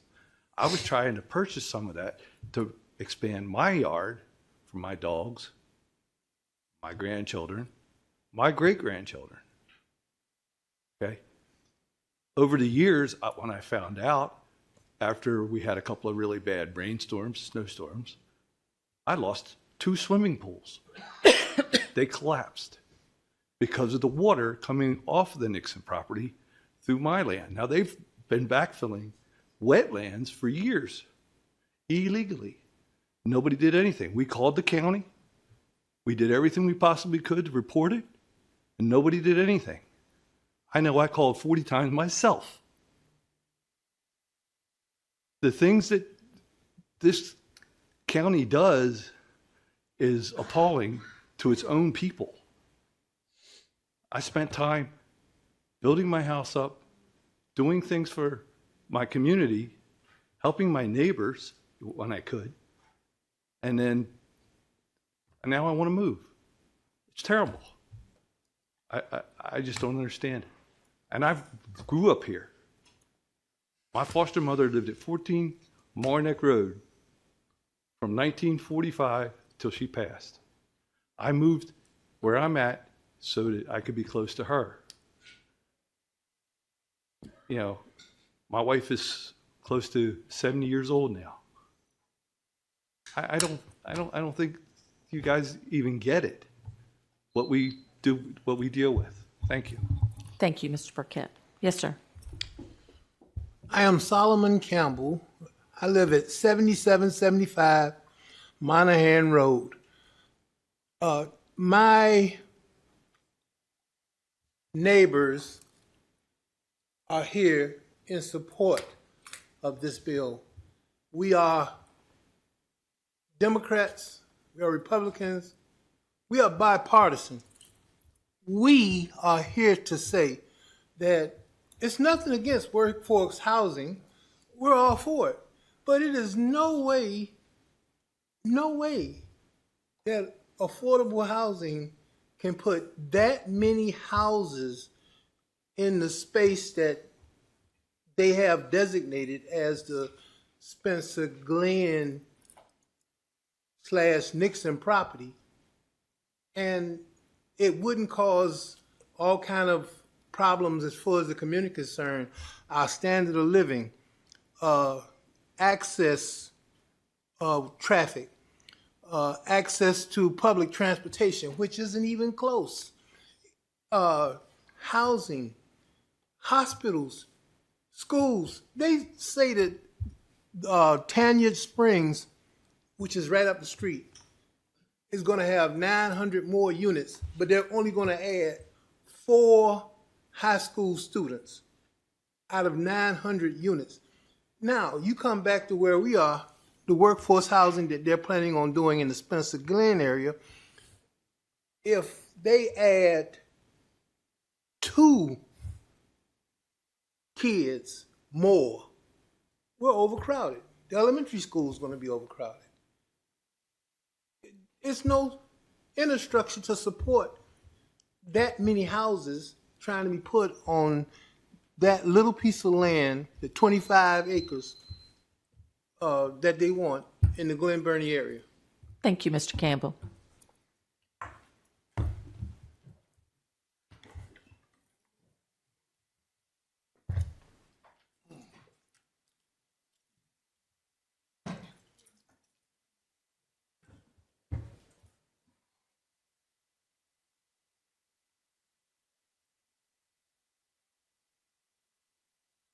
Yeah, they are. They are. Yes, sir. Go ahead. My name is Milton Horn from Severna Park. This council, along with the administration, have created a path that allows developers like myself to incorporate affordable housing in our communities. Spencer Glen is such a community. I envision service providers, police, firefighters, teachers, nurses, to be able to purchase homes in my community and others just like it. The proposed, we have spent money, time, bringing the current legislation to life. The proposed legislation is not compatible with these goals. I've brought with me 2 gentlemen who are part of my team. I'm going to tell you a little bit about them, and then they're going to speak. Mr. Kyle Talente is the president of RKG Associates. Kyle brings an extensive background in project management, has a technical expertise in all facets of market analysis, development feasibility, and economic development strategy planning. Kyle has worked on hundreds of real estate projects during his 27-plus year tenure at RKG. His specializations include housing, market, and affordability analysis, local and regional real estate market analysis, economic development strategies, downtown and urban revitalization, economic impact analysis, development performance analysis, and highest and best use analysis. I picked RKG to assess the market need for workforce housing and the financial implications of this bill. Zach Lett is a licensed landscape architect in Maryland, Virginia, and D.C. with 25 years of professional experience. The vast majority of his experience has been planned unit development with over 5,000 units entitled or constructed. Throughout his career, Zach has worked on planned development projects in Anne Arundel County with a focus on highly amenitized communities over the last 20 years. His team has been selected to do the initial planning of Spencer Glen, support the community outreach, landscape architecture, and amenity design. Thank you, Mr. Horn. Good evening. My name is Kyle Talenti. I live in Fairfax County, Virginia. RKG, as Milt mentioned, RKG was retained to answer the question, what, if any, financial feasibility impacts will result from the adoption of the proposed bill for parcels in the R5 zone that will no longer meet the road access requirements? It is important to state that such policies like the workforce housing bill are necessary to incentivize the private marketplace to voluntarily provide price-diverse housing options. RKG has worked throughout Maryland, the Mid-Atlantic, and the U.S. working on the challenging subject of creating housing choice for households of all incomes. Policies such as the Workforce Housing Bill have proven to be one of the most effective at incentivizing workforce housing without requiring the host community to subsidize their development. As currently written, the policy successfully creates the financial incentive for developers to voluntarily provide workforce ownership units in the R5 district. Our assessment confirmed what you most likely already know, that the current bonus density policy enables these inclusive projects to be price competitive in acquiring sites. Any changes to this policy that restrict the benefit may make providing workforce housing infeasible. Unfortunately, this proposed bill does just that. Our analysis indicates that the proposed language will make developments that want to include workforce housing less competitive in acquiring sites compared to by right projects. In other words, developers will stop offering workforce housing on the affected parcels unless a financial subsidy is offered. Further, it creates a financial hardship for projects already underway that meet the current zoning and road access conditions. Simply put, those projects have proceeded with good faith that the county will maintain the existing policy and have made investments accordingly. In conclusion, the proposed amendment to the workforce housing bill will restrict the original intent of the bill by making workforce housing development financially infeasible on parcels that do not meet the newly proposed road access requirements. I thank you for my time. Thank you, sir. Yes, sir. Good evening. My name is Zach Lett. I appreciate the introduction from Mr. Horn. As Mr. Horn mentioned, the vast majority of my professional experience comes through mixed-use housing projects, many of which are here in Anne Arundel County. Myself and my team review dozens of projects like Spencer's Glen a year. These projects range from a blend of infill development and redevelopment in diverse housing markets throughout the Mid-Atlantic. When Mr. Horn first engaged my team to work on this project, we did the same analysis of product programming, open space design, and amenity planning that we would with any project, workforce or not. Bill 1924 allows this project to occur in this location as proposed. It is customary and normal for infill housing projects to provide several housing types with well-designed open spaces and amenities. In the case of for-sale workforce housing projects in Anne Arundel County, the approach for Spencer's Glen offers several successful outcomes. First of all, to reiterate, this is a for-sale housing project, which is an important note that these units will be occupied by the very folks that this bill is intended to benefit. Secondly, it achieves a healthy mix of socioeconomic backgrounds in the community without explicitly saying that these units are workforce units, and this is by design. I work all over the region. Many jurisdictions attempt to solve affordable housing with a myriad of different solutions that provide negligible numbers of actual constructed workforce housing units. Bill 1924 is adopted, has the ability to offer real impact to workforce housing in the market. This project alone will bring 43 new families into owning housing instead of renting. If Bill 7225 is approved, it will remove affordable housing access for 43 families on this property alone by utilizing this property's location and existing public resources. I appreciate your time and consideration. Thank you, Mr. Lett. Yes, sir. My name is Thomas Hoffman. I live at 7800 Maple Run Court. My homeowner association president back there has already spoken very in depth about the details and the nitty gritty of it. I would like to encourage the council to consider the developers are being charitable in some aspects and predatory in others. While saying that they are affording the opportunity to people in the workforce to purchase some of these houses, they are also doing what they can to squeeze what profit they can out of the rest of the units. They're offering 43 units for workforce housing, but those were already available.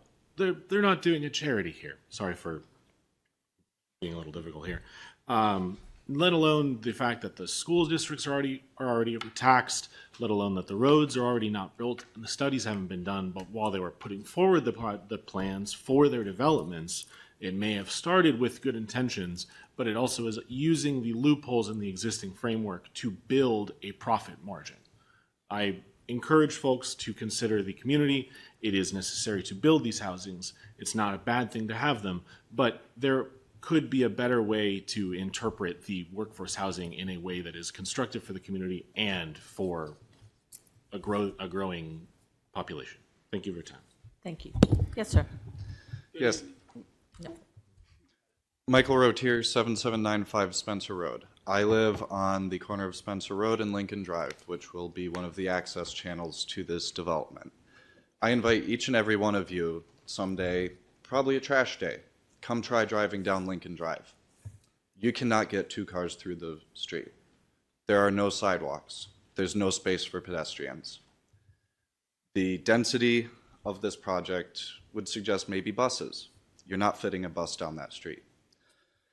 Every year, I witness multiple single vehicle collisions on my corner. The current traffic control devices don't work. These cars lose control. My neighbor Brad across the corner from me has small children. I hope to someday myself. If one of these cars loses control and comes into our yards, that could be our kid that gets run over. And I will note, I'm a numbers guy. There were 88 pieces of testimony submitted online. 7 of those pieces were opposing comments.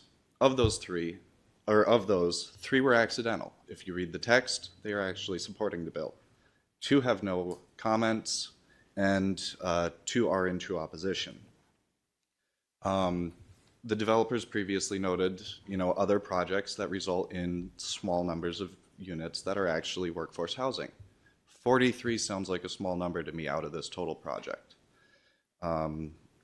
While they are members of the community, as the developers of the project, they are primarily here representing their wallets. And I do want to be clear, I'm not anti-development. My house was built just 5 years ago.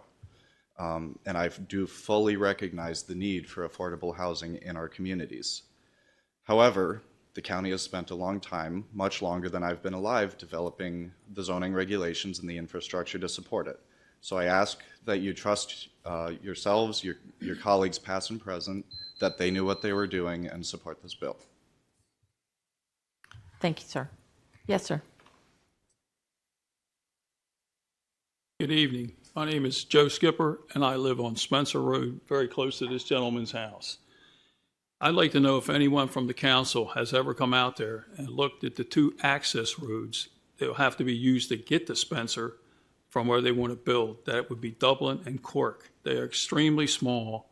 Cars are parked on both sides because everyone has 2 to 4 cars these days. It's going to be a catastrophic nightmare. Spencer Road is already heavily overused, abused, speeding and everything. Currently, my vehicle parked on Spencer Road this past week was hit for the 3rd time. It's ridiculous. I mean, one thing I'd really like to say is our community isn't against workforce housing. Some of the comments here kind of disturb me, like we're against it. That's not our problem. Our problem is you need to build where building will be proper. These people, if these homes go in, they're going to regret buying them when they try to get to work in the morning. I'm telling you, people won't get out of the driveways on Dublin or Cork. They're small roads. They're the only 2 you can get to Spencer, which exits to Marley, or you go towards Freetown, which is going to be a catastrophic nightmare. We're just asking for the council, for someone to come out there and actually physically look. That's the only way you're going to understand our complaint. We live in a working class neighborhood. We understand how hard it is to get a house. We don't live in a high rent district, a working class neighborhood. But you're going to do an injustice once these people get in here and get trapped trying to go to work. Thank you. Thank you, sir.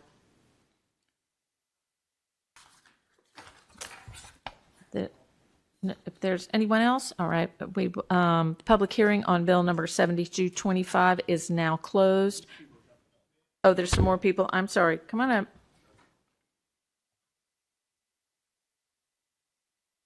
Yeah, this is last call for anyone who wants to come speak. Yes, sir. Go ahead. And I live on 7714 Marlbrook Road. I've lived there for 34 years. When I first joined the force at Fort Meade, it was a nice, peaceful area, as it is still today. Now, I've watched the community grow. We have a Marley Neck Boulevard that reaches down towards Spencer when there were no lights. The traffic now is backed up from Spencer all the way back to B&A Boulevard. Now, further down going towards what used to be the Key Bridge, there's a lot of development there, and I've known some people have moved there already. The houses are outrageously high. So they wanted to put those type of homes, they should have built them down that end, which I don't have a problem with that. But where we live at right now, it's so tight, as the one gentleman said, on a trash day, it's very hard to get in or out. Now, a lot of people have trouble going to work because of the traffic is so hard. I just don't want to have more people packed in there because it's going to get worse. That's all I had to say. Thank you. Thank you, sir. Yes, sir. David Morrisberger, 1241 Village Lake Drive, lifelong resident of Anne Arundel County. We have a saying at work, your lack of planning is not in our case, our crisis. As one who grew up in Maryland City, living paycheck by paycheck, and whose mother still lives there, I understand affordable housing. Also, I used to take pride in the fact that Anne Arundel County's infrastructure was always out in front of development. I don't see that anymore. I mean, have you ever driven down Route 3 in Crofton, Gambrills lately during rush hour? It's only getting worse. There's more construction going on in that area. But Economics 101 tells us it's supply and demand. However, there are more factors that go into that. You know, we know what drives demand up. Anne Arundel County is a beautiful place. It's a beautiful county. But there are actions like BRAC. We knew BRAC was coming. We knew BRAC happened. But have we invested in our infrastructure knowing that the demand's going up? But what limits the supply? Increased regulations and a slow permit process. Increased fees. We all know the beauty of our county and new actions like BRAC would increase demand. We all feel the effects of the increased regulations and fees. We all feel the effect due to lack of planning. More traffic, overcrowded schools, and the need to increase the capacity of required utilities. I request that you vote in favor of this bill so that infrastructure improvements to include roads and upgraded schools, facilities can happen before you go down the path of increasing the amount of houses on these, low density roads. Be the leaders that I think we all want in our government, our representative government. Just do not kick the can down the road to future generations to deal with the problems that are going to result of just more housing without infrastructure planning. Thank you. Thank you, Mr. Morrisberg. The public hearing on Bill number 7225 is now closed. Madam Secretary, please read the title of Bill number 7225. Bill number 7225, an ordinance concerning zoning requirements for conditional uses workforce housing. Okay. Any further discussion? Mr. Volke. Thank you, Madam Chair. So again, I just want to thank everybody from the community who came out and stuck it out late to testify in front of the council. I thank you when the one gentleman asked everybody to stand up. I think that was helpful for the council to see this room is packed with people who are largely very concerned about the way that this workforce housing bill is currently written, and they're concerned about the unintended consequences, which is putting a lot more density and a lot more cars in a community that can't handle it. So I want to tell you all, as a person who represents you, thank you for coming out. Whatever happens on this vote, I just want you all to know, thank you for coming out and for saying your piece and for being here in front of all of us to represent the community and do that. With that, I would just say to my colleagues, you've heard loud and clear from the community, right? We talk a lot about community feedback and about people who are impacted by our decisions. You've heard it. You've seen it. This is a community who has come out and said to you, we're not opposed to all workforce housing. We are just telling you that if you don't have any idea where this is, then you better get an idea of where it is. Because if you get an idea of where it is, you'll agree with them that this is an inappropriate place to have this much density. You've heard about what trash day looks like. You've heard about what everyday drive looks like. I'll tell you one of the things that happened early on in my tenure on the council, there's a new light at Freetown Road. You all know that, at Mountain Road. That was because they did that new development across the street on Long Hill Road. And when I met with the developer, I said, dude, you've got to put in a traffic light. Otherwise, these people will never get out because they can't get out on Mountain Road at a 5-lane road, which is what it is now. So we were able to get that done, and that was a good improvement for that area. Is it a fix for everything? Absolutely not. Absolutely not. But it's something. It at least breaks up the traffic flow, and that's part of it. My point in saying that to you is that was community feedback. That was driven by a bunch of the people up on Long Hill that got me involved in that early. I want to thank Ms. Patel, Mr. Nemhart, and Mr. Solomon over there who have been some of the leaders of this early on with me, getting me to understand this issue and understand the unintended consequences. You guys have done a great job leading your community on this, so thank you very much. With that, I would just ask my colleagues, listen to the people we represent, listen to the community, hear the concerns that they have. They have all come out here and sat here for, what do we get, 4 hours? 4 hours tonight. They got other things to do. They got work to go to tomorrow. This matters to them. That's why they showed up. Make it matter to us. Thank you. Ms. Pickard. Thank you, Madam Chair. So the hour is late, and I am probably just as tired as everyone here, but the work on housing policy that this council has done and this administration has done over the last 7 years has been really, really important work. And yet we don't have any workforce homeownership projects built to date, because the original workforce housing bill that dealt with home ownership opportunities didn't provide any opportunities for land to make that happen. So we expanded specifically around creating home ownership options. And in Anne Arundel County, we've talked a lot about land use. We know this council and the previous one did our Plan 2040, and we're 2/3 of the way done with all of our region plans. We've ascertained that development projects meet about 70% of their allowable density. So R5 becomes R3.5, R10 becomes R7. Interestingly enough, the project before us that this bill would essentially potentially stop if passed takes an R5, an opportunity for R5, 5 units per acre, and is proposing 6.5 units per acre. We're talking just because of when you take in the environmental regulations, you take in all of the setbacks, you take in stormwater mitigation, you take in all the roads that are going to have to be built, you're actually not building high density. 25 acres yielding 171 townhomes is 6.75 units per acre. But all of those folks here tonight, I understand it. It is going to change the landscape of your community. My community has seen schools built on their parks. We're dealing with traffic, and we're mitigating that traffic that's a dramatic change in other parts of the county. But you're also saying to a group of people who can't afford what you have, you're denying them an opportunity to be homeowners. And every community, I bet every neighborhood, my neighborhood has a new neighborhood behind it, and my neighbors were really upset about that. When does it stop? When do we, the stably housed and financially secure, why do we get to stop the next generation of owning homes? And that's what we're doing. We do it at every turn. We don't upzone property to allow starter homes or senior villas. We want 1 acre per house, which is about $1 million house in Anne Arundel County right now. So I would just ask everybody to dig deep a little bit. This project isn't even through sketch plan approval.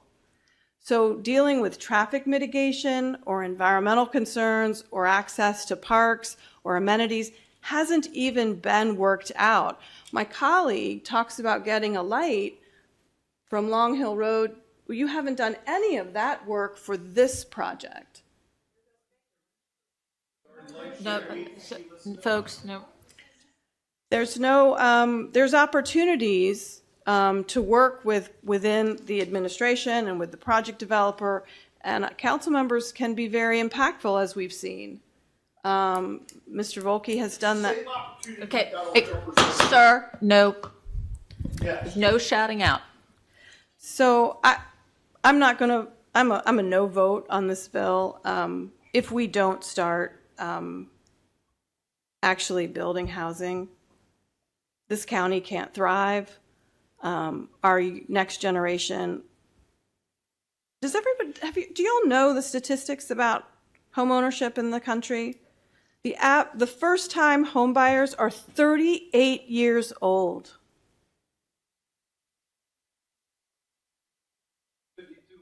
Sir, no shouting out from the audience, please. Anyways, I'm going to leave it at that. My work in this space stands for itself. I'm not going to make y'all happy tonight. I can't support this bill. Ms. Fiedler. Thank you, Madam Chair.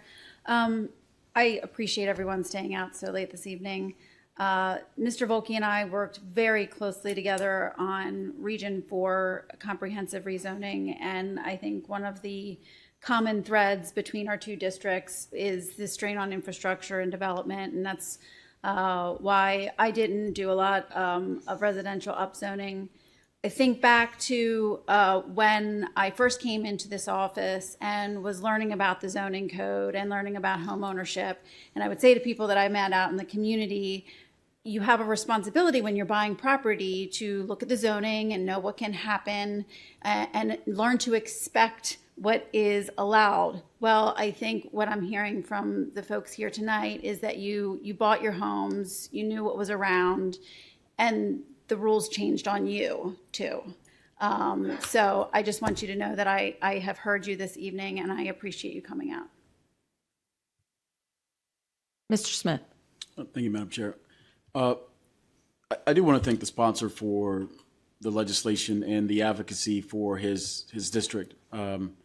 I live in a district that I strongly advocate for all the time, and I'm cautious about how my vote impacts other areas when I do vote on legislation. He and I had a conversation earlier today in which I referenced and indicated to him that it's a tough situation because this bill is countywide. It's not just your project. It is not. It also impacts my district, and there are areas in my district in which potential future projects could also be impacted. I tell folks all the time, I moved 15 different times from the day I was born to the day I turned 15. And my mother was evicted when I was 17, my senior year in high school, and she couldn't afford a house at all. And literally, I was pretty much homeless that last year, at least the last 4 or 5 months of my senior year in high school. So I remember what that felt like moving into my aunt's basement into a closet so that I can go and get and graduate. And it created a lot of instability for me, especially if you look at my grades. I didn't do well. 2.1 GPA, that is a fact, at a high school. And I say that to bring this up that I understand the frustration and I understand your communities being impacted. So my vote is certainly indicative to wanting to help you, but I also have there's this calling in me that knows what it feels like to be on that end where we don't have those resources available. And so I just wanted to thank you all for coming out because you didn't have to stay late. And if there's anything that I can do to help mitigate this as we go forward when it comes to infrastructure, which I think is super important, I'm certainly going to be there. But my vote will certainly be indicative of the history in which I came from. So thank you. Ms. Rabia. Thank you. I just wanted to share a statistic. I know this is hard. Change is hard, but we are a changing county. We're a growing county. We have more jobs that have come. Some of it's within our control. A lot of it's not. Fort Meade has grown enormously over the past decade. We've got lots of institutions that bring jobs, and in a lot of ways, that's a good thing. But at the same time, we have to evolve. And that means, and we can't get to a place, this is an example my colleagues have probably heard me talk about 10 times before, but everybody here knows Key West, Florida. It's at the end of the Florida Keys, right? So the only way you can get there is drive a long way. And they basically drove their economy into the ground because they didn't have any affordable housing. You can't run hotels and restaurants and any sort of things for tourists if you don't have housing for workers. And literally restaurants shutting down. And if we don't keep up and we keep having teachers, we have police officers who live in other states, not to mention just other counties. There are firefighters that drive down from Pennsylvania for several days at a time. We can't continue that way. We can't, we're eventually, it will come home if we don't take care of it, if we don't create more housing in this county. And I think a statistic that I happened to be at a meeting for a totally separate subject, but housing choice vouchers. Now, to be clear, this, what we're talking about here is workforce.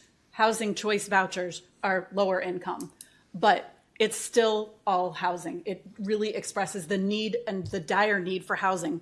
Currently, this is just this week, 22,278 households are on waiting lists for housing choice vouchers. That means people are doubled and tripled up in families, multi-generational households. They're possibly in situations like my colleague described in his young years. It means people are couch surfing, staying in one place for a few days, moving to another place for another day. We can't let people continue to live like that. We have to accommodate them. And the bill, the way it was written, allows that. And that means change for all of us.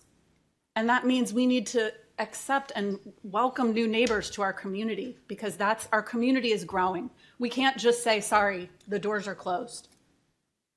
Because people didn't do that for us when we got here. I'm not from here. I was lucky enough to buy a house in the last recession, probably, almost 15 years ago. There's no way I could afford the house that I live in now. And I'm extremely grateful. Go on Zillow and look at what your house is worth on Zillow and think about, is that something you could afford right now?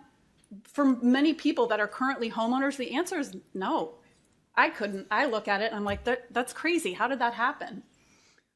So we have to figure out a way to make it balance. We're so out of balance in terms of the need for housing and the actual availability of housing. This is a small step, but if we continue to, push back against every small step, we're not going to make any progress. And we don't take questions. I'm sorry. So I will be opposing this bill. Okay. So I do appreciate everyone's coming out. I've heard and listened to you all, and I understand your concerns and your frustration. But this bill does not just impact your community. This would impact the whole county. This is projects everywhere. It takes away the opportunity for housing. So not just these homes, but everywhere. And that's just too big of a withdrawal than I can support. However, I heard the developer, Mr. Horn, speaking here tonight. It's just at sketch phase. There's a lot of time to listen to the community and find ways to help mitigate things there. And I hope that will continue as they move forward on this project. But I can't support taking away one of the vital tools we need for projects throughout the county. Mr. Volke. Thank you, Madam Chair. In light of the fact that public testimony is done, but we are not yet quite at the point where we're going to vote, I'm going to make a motion to hold this bill because I've heard some of the comments of my colleagues indicating that if I come in with a narrower scope on this, that there may be more support for that. So with that, I would ask for a roughly 3-week hold until the first meeting in October to give me an opportunity to prepare an amendment that will meet the concerns that have been raised by my colleagues who want to be supportive, but who also are looking at this and saying, this is too broad the way it's written. So I think there's an opportunity here to maybe come in with a scalpel and narrow this down a little bit. I'd ask my colleagues for a hold until the October meeting. That'll give us time to then amend the bill at that first meeting in October, and then we can vote the amended bill at the second meeting and still be within the 95 days. So with that, I would make said motion. Second. Kim, can we discuss the motion to hold? Nope. No, it's not debatable. And it takes how many votes?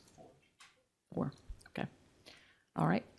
Madam Secretary, would you call the roll on the motion to hold the bill? Ms. Fiedler. Aye. Ms. Rodvian. Nay. Ms. Ledbetter. Aye. Mr. Smith, Nay. Ms. Pickard, Nay. Mr. Volkey, Aye. and Ms. Hummer. Nay. 3 in the affirmative, 4 in the negative. The motion to hold the bill fails. Any further discussion? Ms. Pickard?